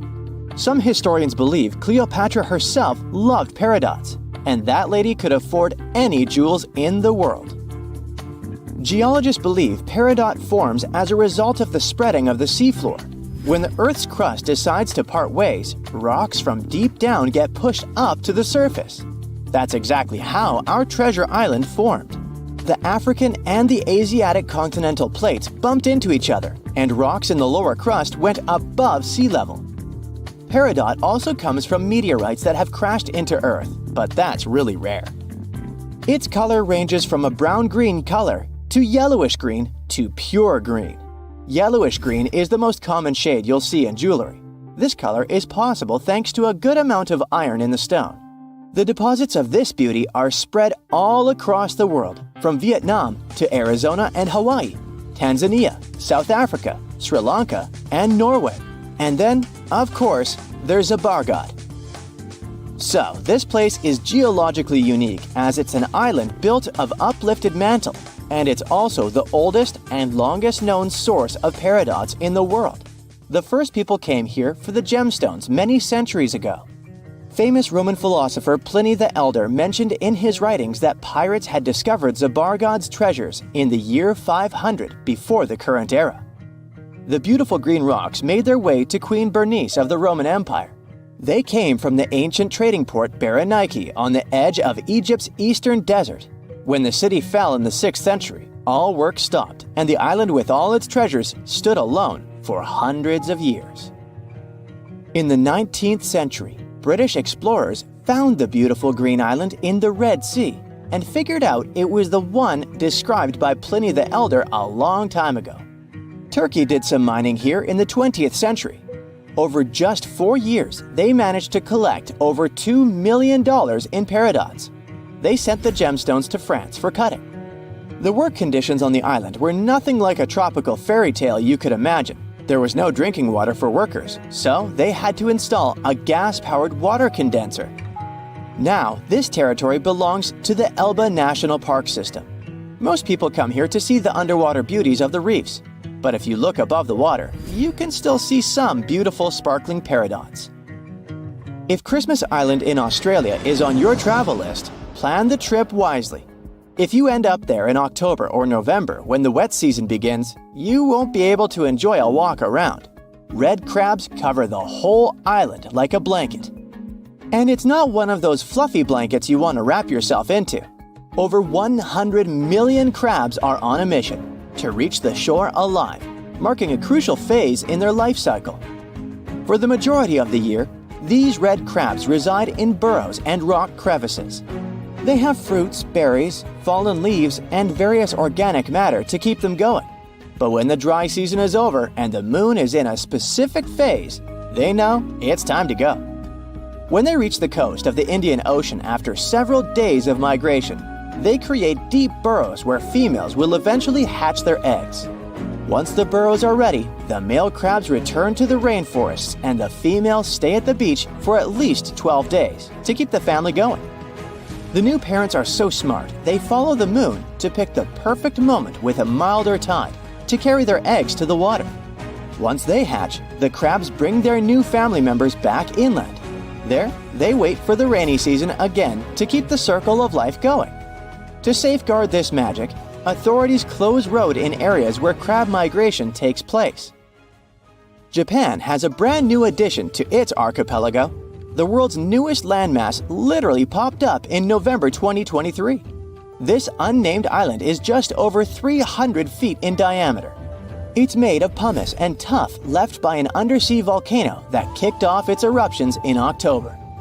The volcanic hustle has quieted down since then, and the waves are eroding chunks of the newly found land. Without lava flows to create a sturdy protective crust over the soft volcanic debris, the future of this freshly formed island is unstable. Similar islands had popped up before but were short-lived and vanished once volcanic activity ceased. An island born in 2021 the same way is still visible today though, so the newborn island might have some life prospects. If not, we're likely to see more territories like this. Japan is super rich in active volcanoes on land, with over 100 in its collection. If you make friends with the Uros people living in the Lake Titicaca area and ask them for their address to send a postcard, they will have a hard time answering. Their ancestors from more than 500 years ago came up with a brilliant invention to protect themselves from the Incas. They built islands from totora roots and reeds that could be moved away from danger deep into the lake. Totora plants help the local community a lot since it's water resistant and is used for all sorts of things, from building boats to roofs and mattresses. The islets are even edible, and the flowers of the plant they're made of are used for tea. So there are around 120 islets still preserved, and over 1,000 people can live on them. From 2 to 6 families share one islet home. Since there's no need to run away from the Incas anymore, they need to make sure the islets stay in one place. Every 15 to 20 days, the reeds forming the islets decay and need to be replaced. To prevent constant drifting, locals use eucalyptus rods as anchors, firmly securing the islets. Despite their small size, these islets have 2 spoken languages. The residents craft their fabric and create stunning outfits. Solar panels provide sufficient power for them to have light and even TVs. The main islet has a radio station, and the locals have embraced tourism. You can make a reservation online and experience the floating life yourself. Some islands pop out of nowhere, and others disappear without a trace. One of the most famous so-called phantom islands is High Brazil off the coast of Ireland. Before you ask, no, it doesn't have anything to do with Brazil. High is a variation of I, which means island, and Brazil comes from the root bres, meaning mighty, great, beautiful in Irish, and it gave the name to one of the local deities.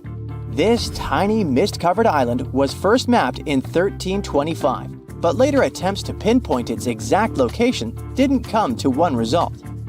So, legend has it that the island appears only once in 7 years, and even those who claim to have seen it say they had just sailed right through it without bumping into any land. Captain John Nisbet shared the story of how he had not only spotted High Brazil, but got stranded on it with his crew. According to him, the island boasted a castle and was mostly uninhabited. There was even an encounter with an ancient grave gentleman who shared the island's ancient history over a lavish feast. In the late 15th century, a series of expeditions set sail from Bristol to find the famous island. All attempts failed, and High Brazil disappeared from the maps in 1865. We might never find out if it was there in the first place, but it's a beautiful story anyway. Even in 2023, you can still find places where modern humans have never been. Imagine living on one of such isolated islands. You wouldn't know about modern civilization or have seen a person from the outside world. One such island is located in the Bay of Bengal in India. It's called North Sentinel Island, and getting there is strictly forbidden by law since the mid-20th century. Even if you try to reach there, the Indian Coast Guard won't allow it. But that's not the only hurdle you'll face. Say you have decided to reach this island in a small boat. The water is crystal clear, and you can see all sorts of fish swimming around as well as some gorgeous coral reefs. And then you see the island in the distance. It looks like a dream come true. But before you can even think about getting any closer, you notice some dots on the shore. Suddenly, something whizzes past you and lands in the water. Wait a minute, is that an arrow? Yep, and the next one hits the side of your boat. Looks like someone on the island really doesn't want visitors.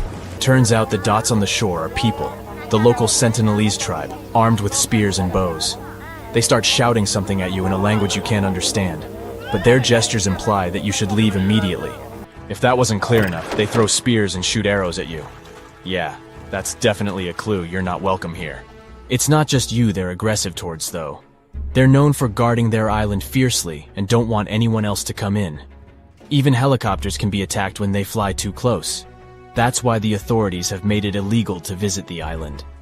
It's not just to keep tourists safe, but also to protect the islanders themselves. The Sentinelese people have lived in isolation for thousands of years, and they have no immunity to modern diseases. Even a simple cold could wipe them out. Despite the risks, some people have tried to make contact with the Sentinelese tribe. They want to befriend them and learn about their way of life. And in some cases, they have succeeded, but it's definitely not recommended. You never know how the locals will react. Interestingly, North Sentinel Island was visited by an officer named Maurice Vidal Portman in 1880. He found that the island was surrounded by coral reefs and limestone, and had fertile soil perfect for growing coconut palms. He spotted several villages on the island, but didn't approach the locals or explore the island further. Maybe he sensed that it was best to leave this paradise alone. In the past, researchers have attempted to establish friendly relationships with them by offering them fish as gifts, which the locals accepted, but still refused to allow any visitors to approach their home. Despite their complicated language, modern people were able to communicate with the islanders over several decades, and in 1991, one of the locals approached the boat that was carrying the gifts for the tribe and accepted them. In the same year, a group of locals even boarded the boat and took a bag of coconuts brought to them by a team of anthropologists. This was one of the last positive interactions with the tribe, as India's government has prohibited any interaction with the Sentinelese for their safety. There is another beautiful island located 25 miles off the coast of Brazil, which has a lighthouse that serves as evidence of modern humans' presence. However, there are no people on the island, and the Coast Guard occasionally check the lighthouse to ensure that no strangers have visited the place. People are not allowed to visit this island for their own good since it can be dangerous. So, what's wrong with Snake Island? The name will give you a hint. It's got like 4,000 snakes all over the place. Basically, one every 10 square feet. They slither on the ground and hang from the trees. And these are not just any snakes, but some of the most venomous in the world. They're called golden lanceheads, and they only live on this island. The snakes are so savage that they specialize on hunting birds that come here to rest during their long flights. The island used to be connected to Brazil, but it got separated by the sea about 10,000 years ago, and since then these snakes have ruled the roost. They're the kings of the island, and they have no predators to fear, but they don't have a lot of food options either, so they evolved to have super venomous bites to take down their prey easily. Anyway, enough about snakes. Let me tell you about another creepy island in Mexico. It is located in one of the canals in the area called Xochimilco, just 11 miles away from Mexico City.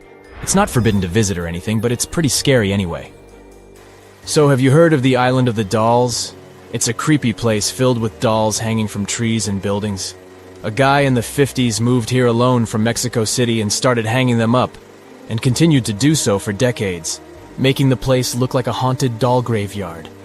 But wait, it gets even creepier. The dolls have deteriorated over time, covered in moss and turned green.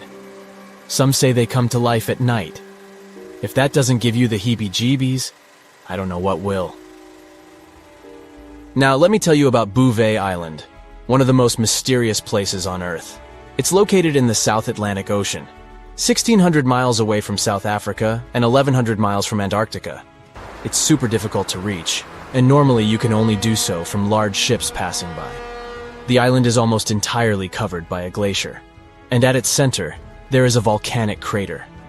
The only inhabitants of this place are penguins and seals. It's a perfect location for someone who wants to be alone, away from civilization. It was discovered in 1739 by a French explorer, but they didn't write down the location, so for almost 70 years nobody knew where it was. In the early 19th century, it was rediscovered, but it wasn't until 1927 that someone actually set foot on its shores. Fast forward to the mid-20th century, and some people decide to build a weather station there. When they arrived, they found something super weird, an empty lifeboat just chilling in a lagoon with a bunch of seals. It was in good shape, and there were oars and a buoyancy tank nearby. There weren't any markings or signs of who it belonged to, but it seemed like whoever had been on it had escaped from a wrecked ship. Strange thing though, there were no footprints or signs of people on the island, so where did the sailors go? Nobody knows.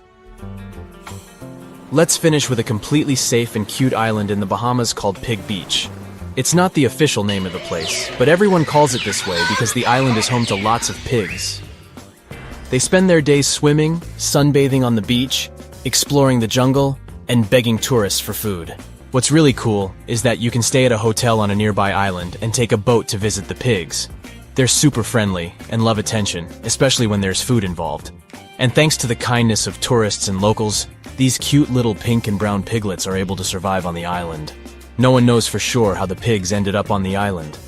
According to legend, they survived a shipwreck and swam to safety on Pig Beach. There are also a few cats and goats on the island, which adds to the animal farm vibes it's giving out. So if you're looking for a unique and adorable experience, Pig Beach is definitely worth a visit. Just remember to bring some snacks for the piggies.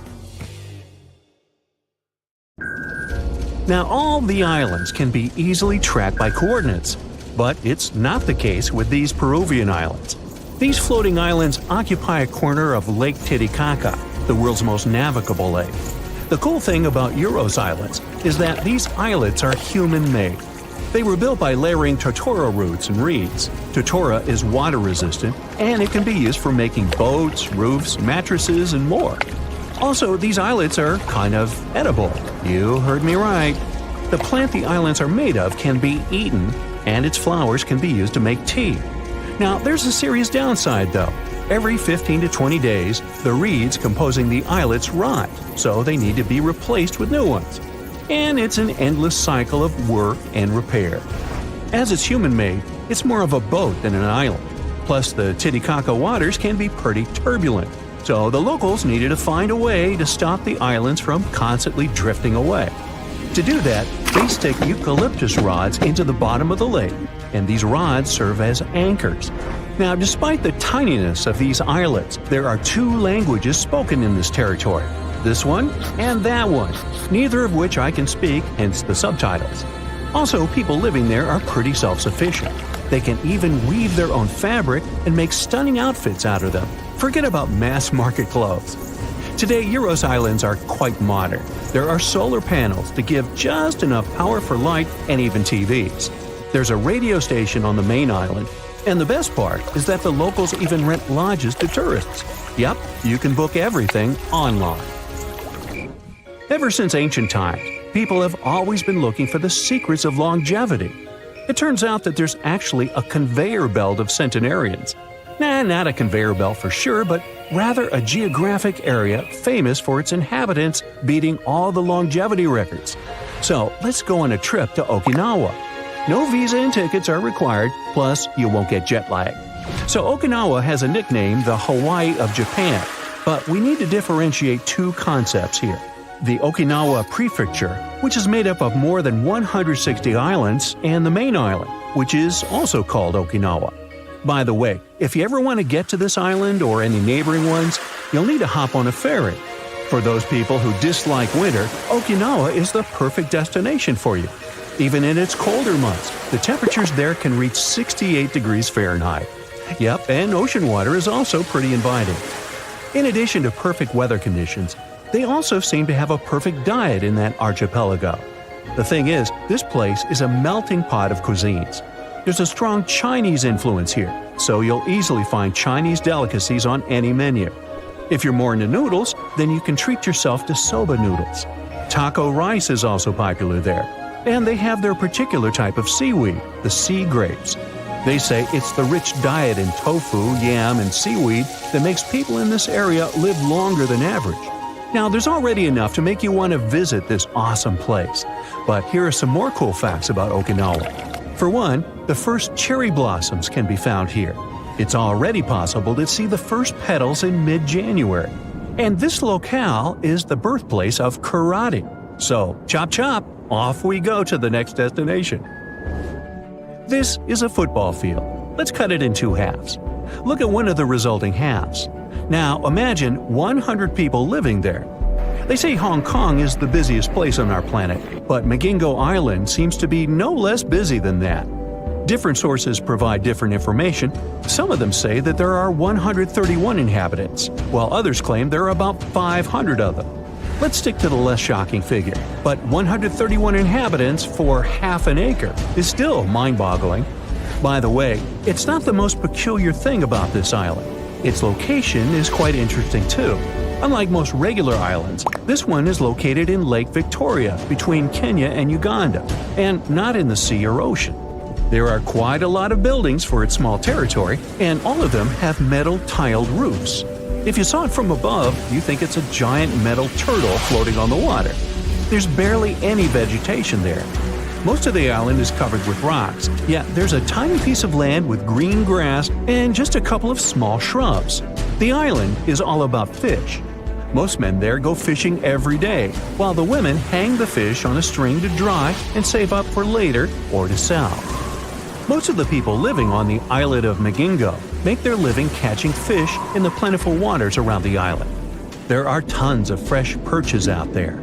Yep, there are jobs, but no hospitals, no schools, and no other public institutions. But surprisingly, there's a 12-room hotel made of corrugated iron. Also, there's a hairdresser's office where you can get stunning braids. Money circulates here, so it attracts various businesses. They even have 2 tailor shops with a variety of fabrics. Most of the buildings are made of steel, especially on the high street. There are also some makeshift huts in the alleyways. Almost all of the houses belong to the same person, Joseph, who rents them. He also owns some of the bars. There's only one building made of brick on the island. It's the house for the boat engines, and it belongs to Leonard Obala. He owns most of the fishing boats on the island. Hey, mention my name to Lenny, and you'll get a good boat. Mingo Island may be one of the most densely populated, yet it's not the tiniest inhabited island on the planet. The island of Bishop Rock, a part of the Isles of Scilly, which sounds like something right out of Monty Python. It's located 28 miles off Cornwall and may not have any grass for the sheep to feed on, but it may fit in some people. Almost 2 centuries ago, in 1847, it was decided to build a 160-foot lighthouse there. The whole construction process was quite tricky. The workers could barely find the place to step on. It took almost a decade to build it. The first lighthouse was made of steel and was never lit because it was washed away in 1850. The second attempt was more successful, with the whole construction made of stone. There are 10 floors, which are a water tank that provides fresh water for the dwellers, an entrance room with a metal door, a storeroom with a window, the first oil room that was indispensable for keeping the light in paraffin lamps. The second oil room, this one has a window, a living room with a window, a bedroom with a window, once again a storeroom, a service room, and the lamp. Whew. Any lighthouse needs a keeper, so they moved into the place in 1858, and it lit its first paraffin lamps on the 1st of September, the very same year. It meant that Bishop Rock wasn't uninhabited any longer. It wasn't the first time that the island got some dwellers. The first people appeared there back in the 13th century. It was a kind of punishment for those who were guilty of felonies. Like this, it became Britain's smallest island. It still holds a Guinness record for being the world's smallest island with a building on it. Today, the island is uninhabited because the lighthouse has been automated since 1992. So, we've had a longevity island, one of the world's densest islands, the smallest one, and never-stopping edible islands. But what about the cutest island? I'm sure everyone is going to love it, unless they're allergic to cats. There are only about 55 human residents, but over 100 four-pawed ones. They say the fluffy residents are really sweet, as they're used to being around people. So, the moment you step on the Tashirajima Island, you'll be greeted with a rub against your legs. There's even a cat shrine on that island, which is quite rare. And, wait for it, it's the cat's meow. The Azores are 9 islands in the Atlantic Ocean, sitting about a third of the way from Europe to North America. A history textbook will tell you that the Portuguese explorers discovered this beautiful archipelago in the 15th century. Until then, they were uninhabited. The islands still belong to Portugal, so there seems to be no controversy or mystery here, except for the fact that some researchers think the Azores were home to an ancient civilization from thousands of years ago. Others support the idea that the famous Atlantis itself was here. In 2010, archaeologists announced that they found some structures on the islands which looked like they were from the Stone Age. If that's true, it would mean that there was a civilization back then which was advanced enough to travel this far and settle on the remote islands. A special scientific commission studied the matter and concluded that those structures were natural rock formations or had a more modern origin. So the first settlers were supposed to have been the Portuguese. It didn't stop some enthusiastic scientists from further research. They analyzed the DNA of mice from the Azores and found that it had the same genetic characteristics as house mice from Northern Europe. The little rodents couldn't have sailed this far without humans, so it looks like the first people had arrived at the Azores before the Portuguese. And the plot thickens. Dr. Felix Rodriguez, who works at the University of the Azores, is determined to find out exactly when it happened. He's studying the megalithic structures found in the Azores. Similar structures found in Western Europe and the Mediterranean date back to the Neolithic age. According to Dr. Rodriguez, the oldest findings are from 4,200 years ago. It's not clear when civilizations left them. The professor identified 7 megalithic structures in one complex as dolmens for the deceased. The cavities are all cylindrical in shape and definitely don't look like a natural formation.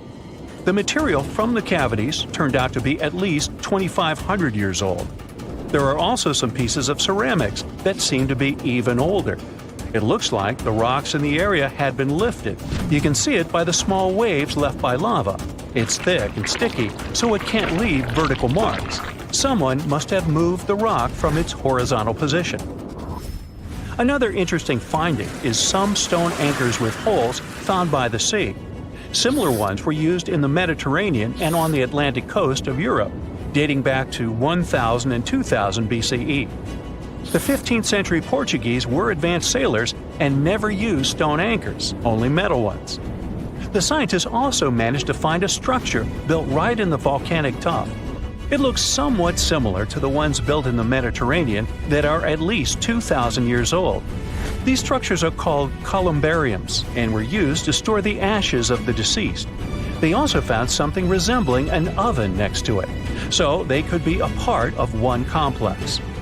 There's also a basin in the middle, and it's not the only one on the island. It looks like they had a special meaning to their builders. There are channels around the construction. They connect the 4 basins, and the sun lights each of them at different times of the year. It was all carefully planned, as they were lit the brightest during winter and summer solstices and autumn and spring equinoxes. The water passed through all the basins and went directly into the sea. It could have been a purifying ritual. Now, some people are skeptical about the findings and believe they're all parts of a fortress from the 16th century. Professor Rodriguez is determined to prove it's all much, much older. There must have been some ancient civilization here that could have left because of the volcanoes that go crazy every 50 years. Antonieta Costa, a postdoctoral student at the University of Porto in Portugal, is also sure that the first people came to the Azores in prehistoric times. She has studied standing stones with small openings, explained as cuts for quarrying the stones. Costa believes they are part of a calendar system. She noticed that none of the slits in the rocks were aligned with the cardinal east direction. The slits closest to it are smaller than the ones facing other directions, so it can't be just a coincidence. It also looks like the slits are aligned with the solstices, and that's what makes Costa think it could be a calendar. She also thinks the inscriptions left on slabs of bedrock on the islands are much like those maps that were left on the rocks during the Stone Age in mainland Europe. Another interesting theory about the Azores is that it could have been the location of the famous Atlantis, which was lost under the sea. Since the Azores archipelago is in the middle of an ocean, it could technically be a perfect place for that. A 20th century scholar quoted Plato to prove this theory was right. The Greek philosopher suggested that Atlantis was in between the continents. The coins and sculptures supposedly found in the Azores when the Portuguese just arrived also point that there was someone else present there. And way more recently, in 2013, a sailor found a huge structure looking like a pyramid off the Azores coast. It was most likely a large submarine volcano, but it's much cooler to think it was some big deal in Atlantis, right? Peru has its own mystery. Amid the desert, you can find some eerie marks called the Nazca lines. They're known as geoglyphs and were created more than 2,000 years ago by the people of the Nazca culture. Thanks to a dry climate and strong winds in the desert, most of the Nazca lines have reached our day. To create them, Nazca people removed the top layer of the pebbles and revealed the soil beneath the ground. The color of the soil changes from reddish-brown to yellowish-gray, so the lines always look different. Most of the geoglyphs depict plants and animals. You can clearly see a monkey, a whale, a condor, a hummingbird, a spider, various flowers, trees, and other plants. There are also some geometric shapes, such as triangles, trapezoids, and spirals. Since they were discovered in the 1920s, scientists have offered different explanations for the lines. Some say that in Nazca culture, people ascribe special significance to these motifs, so they probably created these shapes for deities in the sky to see. Others believe they were a sort of astronomical calendar, and animal sketches were modeled after groups of stars. This theory was proved wrong, so the purpose of the lines remains a mystery. Another place that leaves many questions is Nimrut Mountain in Turkey. This mountain has a complex of monuments with temples and tombs. It was built by the Kingdom of Commagene, which ruled here around the 1st century BCE. There are statues of King Antiochus, 2 lions, 2 eagles, Zeus, Hercules, and Apollo. Archaeologists found the ruins of this complex at the end of the 19th century. They thought it had been built by the Assyrians. Then, some of the most famous scientists of the time came here and found an inscription in Greek. It had details about the sculptures and the names of important members of the Commagene royal family. It looked like it had been put there for future visitors. The scientists established that the statues used to be full-size figures. Changes in temperature, strong winds, snow, and the bright sun didn't leave them a chance to last in all their original glory. Plus, the complex is in an earthquake zone, so all you can see now is mostly the heads of the statues. They look incredibly complex and large for their time. The biggest question is, how did the people who lived thousands of years ago manage to create such huge sculptures on top of the mountain? It's obvious that they worked on shaping the limestone blocks up there and not on the ground. So, stay tuned. We'll keep an eye on this. Imagine you're a movie director looking for beautiful landscapes to shoot a movie. You walk along the picturesque Paraná River and find a perfectly round island in its delta. It's slightly larger than a soccer field. You come back a few days later and see that the island has changed its position. It's moved a little to the side and spun around its axis. This is what happened to Argentinian director Sergio Neuspiller in 2016. He discovered an island that constantly moves around its axis. He called it the Eye. If you look at it from a bird's eye view, you'll see that it's similar to a slowly moving eye. It's like nature itself is looking at you. The doctor forgot about his initial movie idea and decided to make a documentary about this island. You can find the Eye in the northeastern part of Argentina, or you can open Google Maps and type El Hoyo to see it. No one had known much about this place before the director found it. Perhaps there are many such moving islands on the planet. If you look at satellite images of this area, you can see other similar pieces of land inside lakes, but they're not so round and don't rotate. Surprisingly, scientists haven't yet solved the secret of the bizarre island. The most popular theory says that underground wells create strong water flows and change the current that pushes the island from side to side. When the Eye collides with the ground, it bounces off like a ball, causing parts of its muddy shores to break off. But not everyone looks for a scientific explanation for this natural phenomenon. Some locals believe that the island is part of some kind of technology created by space civilizations. Ooh. Our next stop is the smallest island in the world. No one can even step on it because of its size. So, here's Vancouver Island in the Canadian province of British Columbia. Ferry Lake is located here. Look at the water. You may not notice the island at first. Technically, it's not even an island. It's just a piece of log sticking out of the water. This log is covered with moss and grass. But the most incredible thing is that a tiny Douglas fir grows on this piece of wood.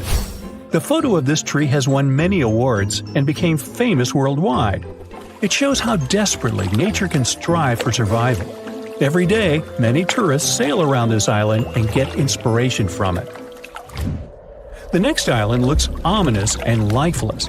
It's the perfect place to build a hut and write horror novels using an old typewriter. The place is called Ball's Pyramid. It's located in the waters of Australia in the Tasman Sea. You can see this colossal fin sticking out of the water from afar. This is a sharp stone ridge with a height of 1,800 feet, almost twice the size of the Eiffel Tower, in the center of an uninhabited volcanic island. It's dangerous to approach the place and step ashore because of its slippery stone surface. Scientists come here with special equipment and probably some good boots with traction. The purpose of their visits is a mystery that lies in the heart of the ridge. It was first discovered in 1788. The navigators who found it considered the island lifeless, and so it was believed for more than 200 years. But then, in 2001, people decided to examine the place again. A group of scientists arrived there and found one of the rarest insects in the world. At the height of more than 100 feet, a small bush grew. A colony of land lobsters, also called walking sausages, was hiding there. These are critters from the family of stick insects. They look pretty creepy, since each of them is about 6 inches in size, which is the average size of a sausage. The bodies of these six-paw beetles are covered with a hard brown shell. Scientists found 27 insects, and their population keeps growing. These creatures were considered extinct at the beginning of the 20th century. Scientists still don't know how these beetles got to this remote, harsh place and how they managed to survive there. The next unusual place is probably the most isolated and one of the most mysterious in the world. Welcome to Bouvet Island, located in the southern Atlantic Ocean, 1,600 miles from the coast of South Africa and 1,100 miles from Antarctica. It's possible to get there only if some big ship is passing by. An ordinary motorboat won't be able to reach this place because of the cold temperature and icebergs. The island is completely covered with ice and has a volcano crater in its center. You won't find anyone living there except penguins and seals. One French explorer discovered the island in 1739, but then its coordinates were lost. People found this place again only at the beginning of the 19th century. But people set foot on the shore of this island for the first time only in 1927. Then, closer to the 50s, they decided to build a weather station on it. Researchers came there and found something strange on the icy surface of the island. And it wasn't due to the penguins and seals. It was a lifeboat lying in a small lagoon among the seals. It was in good condition. Not far from the boat, they found oars and an empty copper container. Perhaps some ship went down nearby, and the survivors reached the island in this boat.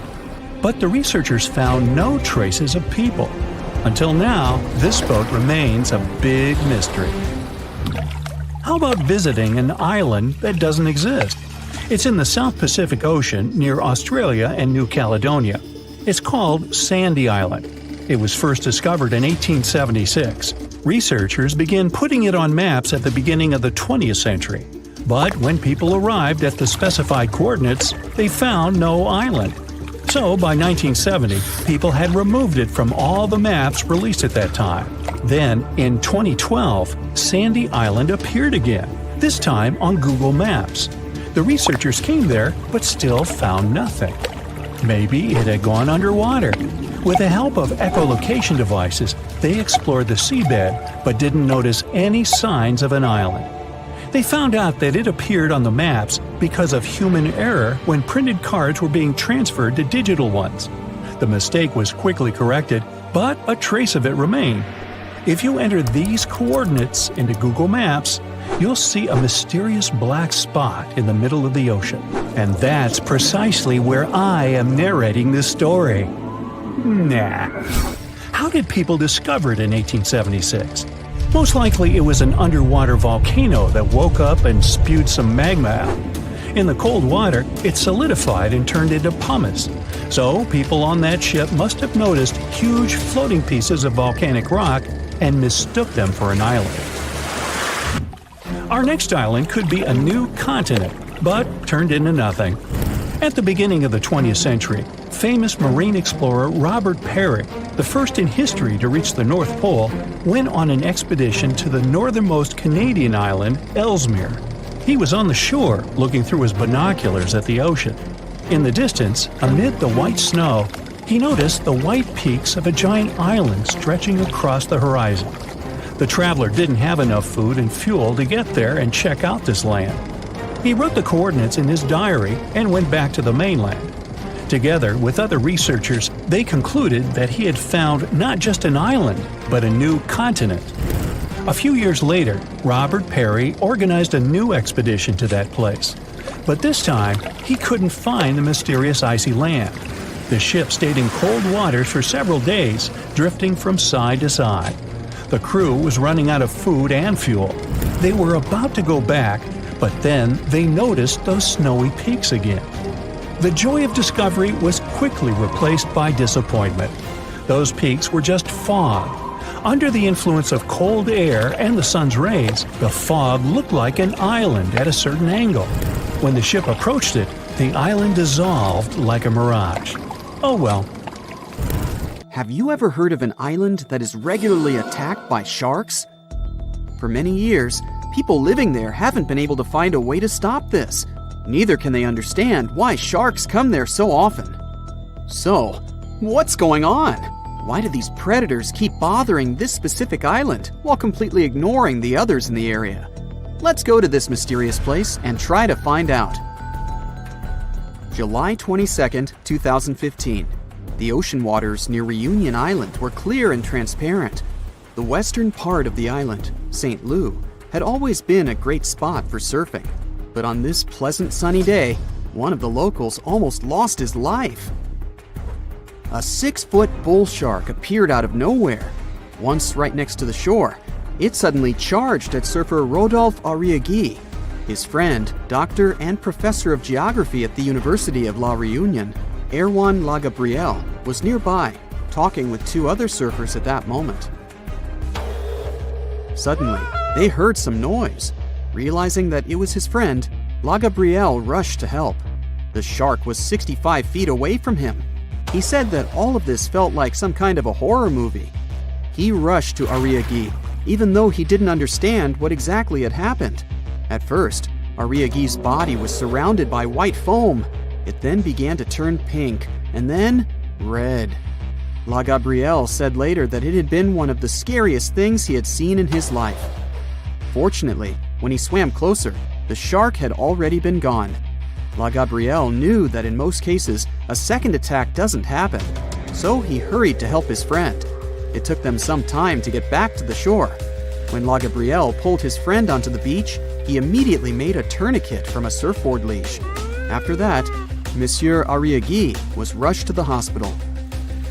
Fortunately, this story has a good ending. Although the 45-year-old man lost his arm, he still survived. But he was one of the few lucky ones, because this horrifying story is just one of dozens that happened on Reunion Island in recent decades. Reunion Island is one of the regions of France. It's located right near Madagascar, together with its neighbor, Mauritius. They're both located at the same latitude as Australia. These two islands are very similar. They have almost the same climate and natural conditions, similar languages and cultures. But there's one huge difference between the two of them. In Mauritius, people can relax and have fun in the warm waters of the Indian Ocean, swimming with scuba gear and watching dolphins. Meanwhile, on La Reunion, locals are afraid even to put their fingers in the water. But why is that? Unfortunately, Reunion now has a strong reputation as a shark island. By 2018, 56 attacks had occurred there. From 2011 to 2016, the number of these cases accounted for 16% of the worldwide shark attacks. Now there are warning signs everywhere on Reunion. Local citizens and fishers have begun to discuss the options of large-scale shark trapping. The authorities forbid people to swim almost everywhere, except for a few more or less safe places, like, for example, a coral lagoon. And still, any fisher or scientist knows that sharks can easily get inside these coral rings. In other words, locals and tourists can't feel completely safe anywhere on the island. Meanwhile, in Mauritius, the last shark attack happened in the 1980s. People come here to relax, and everything is perfectly fine. So the question is, why in the world is La Reunion so unlucky? Dr. La Gabrielle, the hero I mentioned before, set himself the goal of explaining this strange phenomenon. His study showed that over the past 30 years, the probability of a shark attack on Reunion had increased by 23 times. And in 9 out of 10 cases, it turns out to be a bull shark. If you haven't heard about it, this creature looks exactly like what you would imagine when you hear the word shark. It's one of the most popular species and the one that you often see in different movies and cartoons. These sharks live in tropical and subtropical waters in all oceans. Most often, they're found, yeah, you've probably already guessed, in the southern waters between Australia and South Africa. This place is even nicknamed a shark highway because these predators really like to chill around there. This is also one of the most aggressive shark species, and it's very dangerous for humans. Unfortunately, it's also very tolerant to different water salinity, which means they can basically swim even in fresh water and be totally cool with it. But why do all these Reunion Island attacks happen so often? Well, there are many theories and many different factors that might play their role in all this. Marc Soria, a researcher at the IRD, the French National Institute for Research and Development, decided to conduct a study together with his team. They spent 3 years trying to collect data on 45 tiger sharks and 38 bull sharks living in local waters. The National Research Institute of France supported this study. It was also funded by 3 research foundations: regional, national, and European. That's when you know that the problem is serious. And now, here are the main theories developed by Soria's team and La Gabrielle. The first one is excessive fishing. Experts suggest that long-term fishing and catching small reef sharks, which competed with dangerous sharks for food and territory, eventually led to these dramatic consequences. Unfortunately, when predatory bull sharks ran out of food, they just had to go looking for it near the coast. For bull sharks, surfers on Reunion look like sick, weakened fish, and therefore an easy meal. Also, while in Mauritius, surfers tend to hang out near sandy beaches. On Reunion, they choose places where waves break at coral reefs. But this is exactly where the sharks choose to search for food. So, yeah. The second possible reason is muddy waters. Bull sharks like such conditions very much, and although there are no natural places like these on Reunion, the reason could be the construction of urban areas. Muddy freshwater gets into bays from cities. This water attracts sharks, and this is where the attacks take place most often. But then we can ask again, why not Mauritius? Urbanization is also in full swing there after all. There are many places in Mauritius where sewage waters flow into the ocean. Well, then we can conclude that this is not the only factor. There have to be others. For example, there is an active volcano, Piton de la Fournaise, on Reunion Island. Thanks to this beautiful volcano, there are rich flora and fauna on the island. And this could be great if it didn't attract too much attention from predators. Because of the volcano, the shores of Reunion are less steep, which makes it easier to swim closer to the coast. And sedimentary rocks that get washed away from the slopes of the volcano can attract bull sharks. As we already know, these guys love muddy waters. There are some other theories. For example, La Gabrielle suggests that attacks may be connected to an increase in the shark population. Or maybe that's because these creatures become more aggressive during mating periods. Some people assume that all of this could be Mauritius's fault because they banned catching and selling sharks for meat. But Surya and other experts strongly disagree with this. Not many people on both islands bought this meat to make any significant difference. Anyway, this whole situation caused a lot of tension on Reunion. A big part of the population now supports the idea of catching sharks on a large scale. They also built some underwater fences near the island, and the maintenance of these fences costs $1 million a year.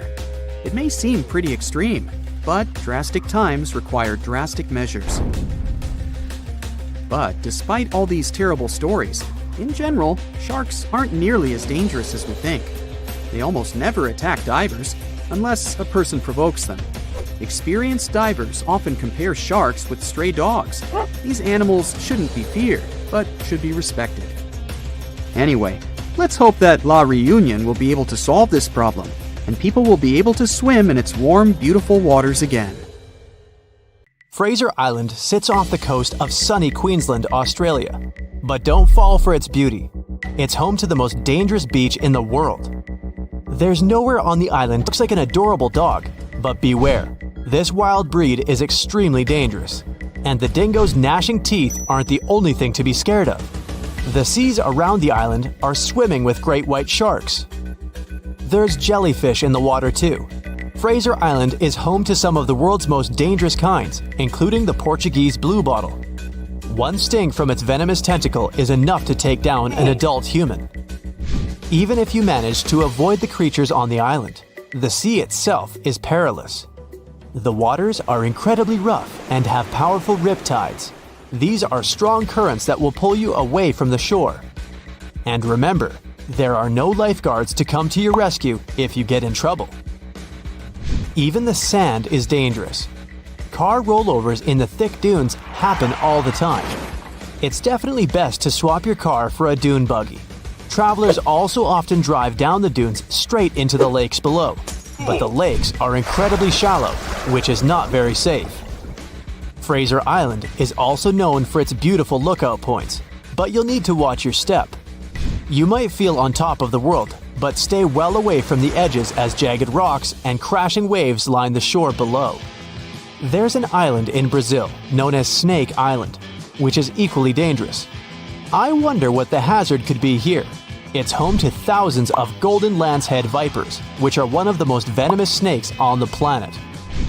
They grow to over 20 inches long, and their fast-acting venom melts the flesh from around their bites. There are around 4,000 snakes on the tiny 106-acre isle.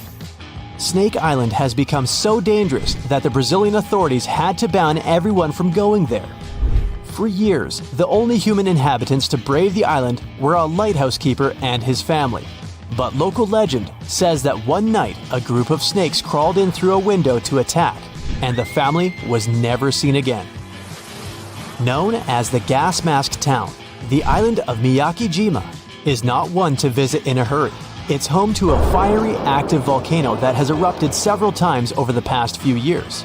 There were several massive eruptions leading to the spread of a highly poisonous gas across the island. Residents are now required to carry gas masks at all times, and a terrifying alarm blares across the island whenever the poison levels get too high.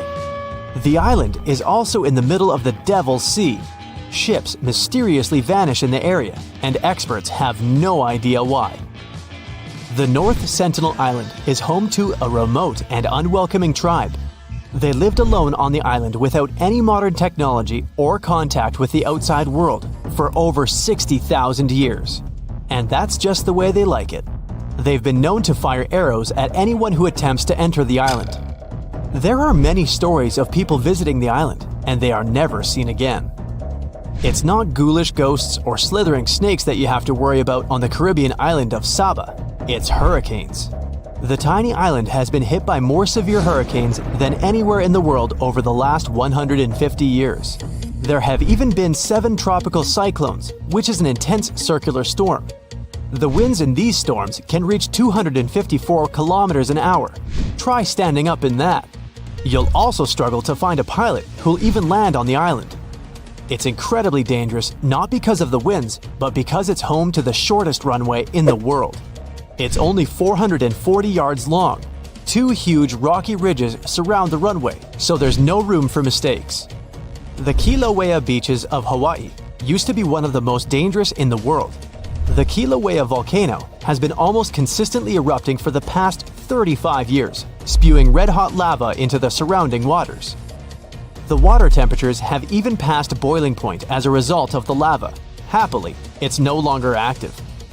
While the island of Bikini Atoll might sound like the perfect summer vacation destination, it's most certainly not. The problem is that this place has dangerously high radiation levels, and the locals had to leave it. Although the island was declared safe in the 90s, its original inhabitants have refused to return.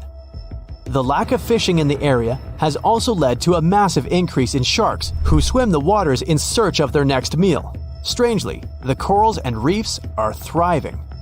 From the distance, Ramree Island looks idyllic. White sand, swaying palms. But beware. They say thousands of hungry saltwater crocodiles used to lurk there, ready to strike at any time. The exact number of those animals was unknown, and some scientists claim that there are quite a few of them right now. I'd stay well clear of the island though. I don't really feel like becoming crocodile food. Skeleton Coast in Namibia is appropriately named as the harsh landscape and lack of water make life almost impossible. Whale carcasses, turtle shells, and elephant rib cages litter the shore. If that isn't bad enough, lions and hyenas patrol the beach in search of their next meal.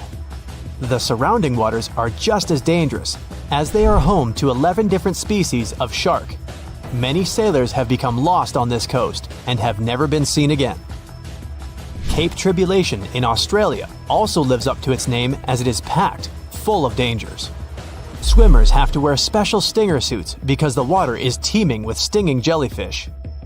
Saltwater crocodiles also hide in the water, but they don't make a suit to keep you safe from those. It's not just the jellyfish that sting. The area is covered in stinging trees. The trees have jagged leaves that give the crocs' teeth a run for their money. On land, there's angry cassowary birds. There are flightless birds that are the same size as an ostrich. They have sharp talons that can easily slice through skin. The Utterkleiv beach in Norway is one of the best places to see the northern lights, but you'll be lucky if you survive more than one night there. The seas surrounding the island can reach 46 degrees Fahrenheit, and that's just in the summer. It probably feels like swimming in ice cream. For years, Gansby Beach has remained a habitat for the most dangerous creatures on the planet. Sharks are particular fans of its waters, and the coastal stretch is known as the Great White Shark Capital. The sharks are attracted to the 60,000 sea lions that flock to the beach every year. Not just shark food, wild sea lions can be unpredictable and aggressive towards humans. Komoro Islands are the worst vacation destination for those who don't really like mosquitoes. The place is swarming with the little guys. Locals say all the water on the island must be contaminated because of them. So they like to sterilize water before drinking, making ice, and even brushing their teeth. If you're really into coconuts, there's one place you should probably go to grab some.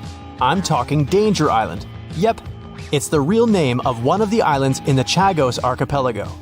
It shouldn't scare you off though. The major problem it has is parking. I mean, safe anchorage for those who come there. Finally, while it may sound dreamy, you're probably going to want to avoid the beaches of the Amazon. Sharp-toothed red-bellied piranhas, anacondas, and electric eels are just some of the beach's regular residents. It has one of the widest varieties of animal species on the planet, including the Amazonian giant centipede, which has a poisonous bite. It's not just the animals of the Amazon that you have to watch out for. Strychnos and curare are the two Amazonian plants that are super poisonous. You pack up your bags and head to the most remote island in the world. You can't stop jumping for joy, knowing you'll have an island all to yourself. Destination: Bouvet, the loneliest place on Earth. There's no airport on the island, so all those who have a fear of flying can just relax.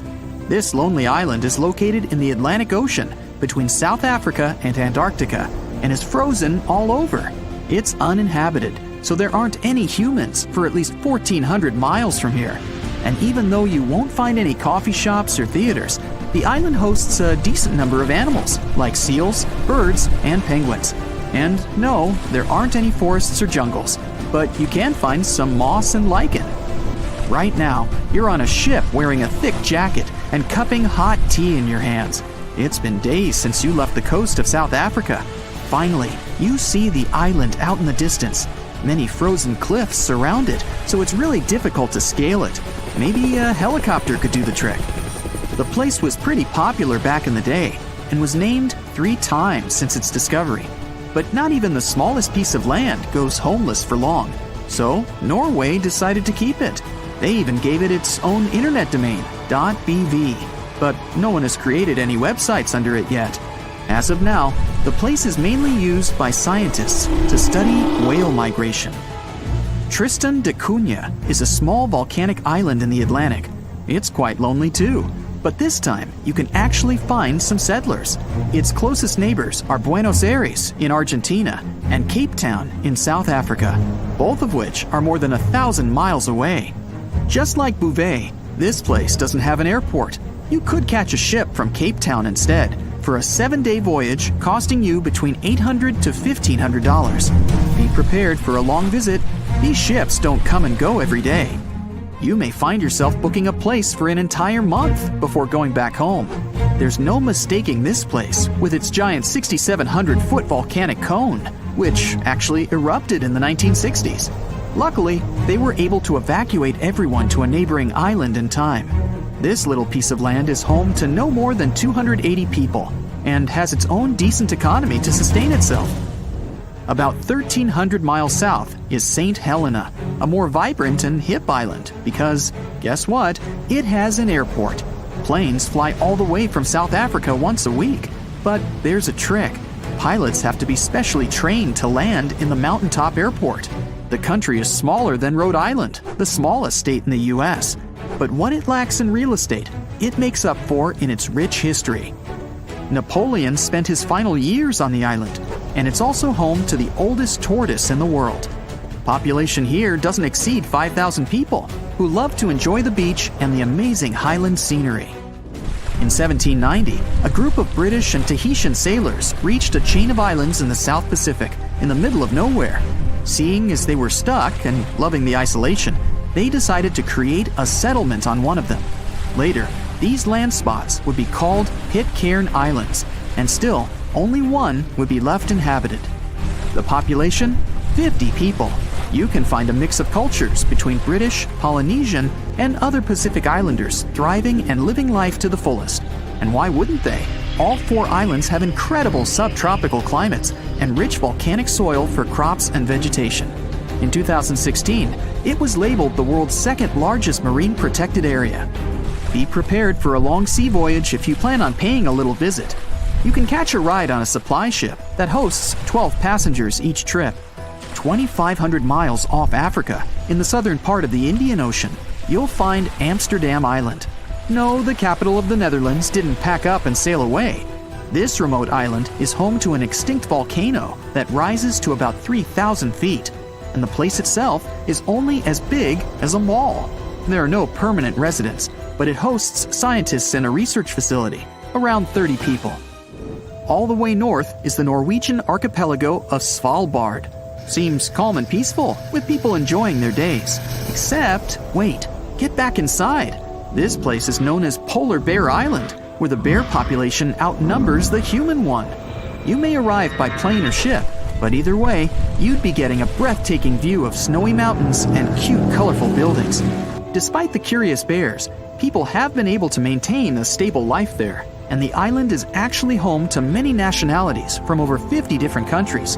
Svalbard welcomes anyone to stay and live without a visa, as long as they have some place to stay and a job to make a living. It's located roughly 500 miles north of Norway in the Arctic Ocean. But where isn't the only tough question. It's when you go, too. If you're not a nocturnal type, then consider going there in the bright half of the year, where you could experience sunlight nearly all day, every day. Because during the other half of the year, there's total darkness. But you'll get to witness some beautiful northern lights right above you for quite a while. Svalbard is considered the most northern settlement in the world, and actually has the most northern university as well.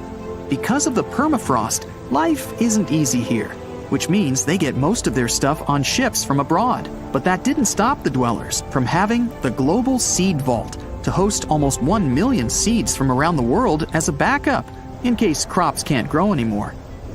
Off the coast of Chile is the easternmost presence of Polynesian culture. 2,300 miles west of South America and 1,200 miles away from Pitcairn Islands, the most famous island inhabitants are known around the world for their huge heads. Yeah, those heads. More than 600 are scattered across Easter Island, but archaeologists dug deeper and discovered that their bodies are buried beneath the ground. The island is also known as Rapa Nui, or the Great Rapa.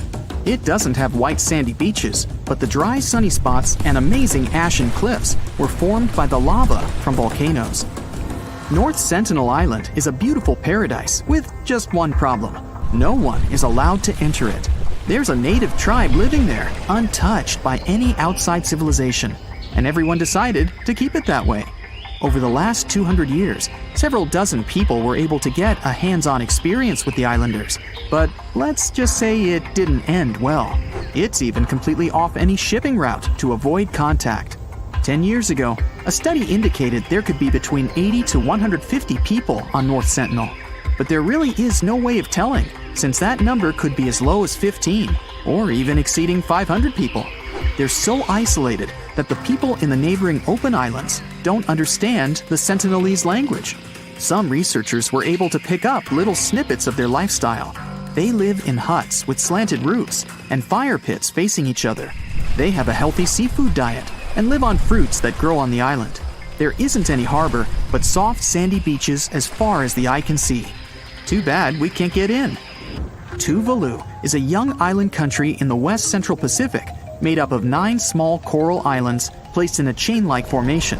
The main island is only a few miles long and is so narrow at times, you can ride a motorbike with ocean waves striking on either side. It's pretty rare to see cars around as well. The locals are mainly of Polynesian descent and speak Tuvaluan, but you can easily get around with English. The country has an airport, but when there are no flights, the entire landing strip turns into a football field and playground for everyone to enjoy.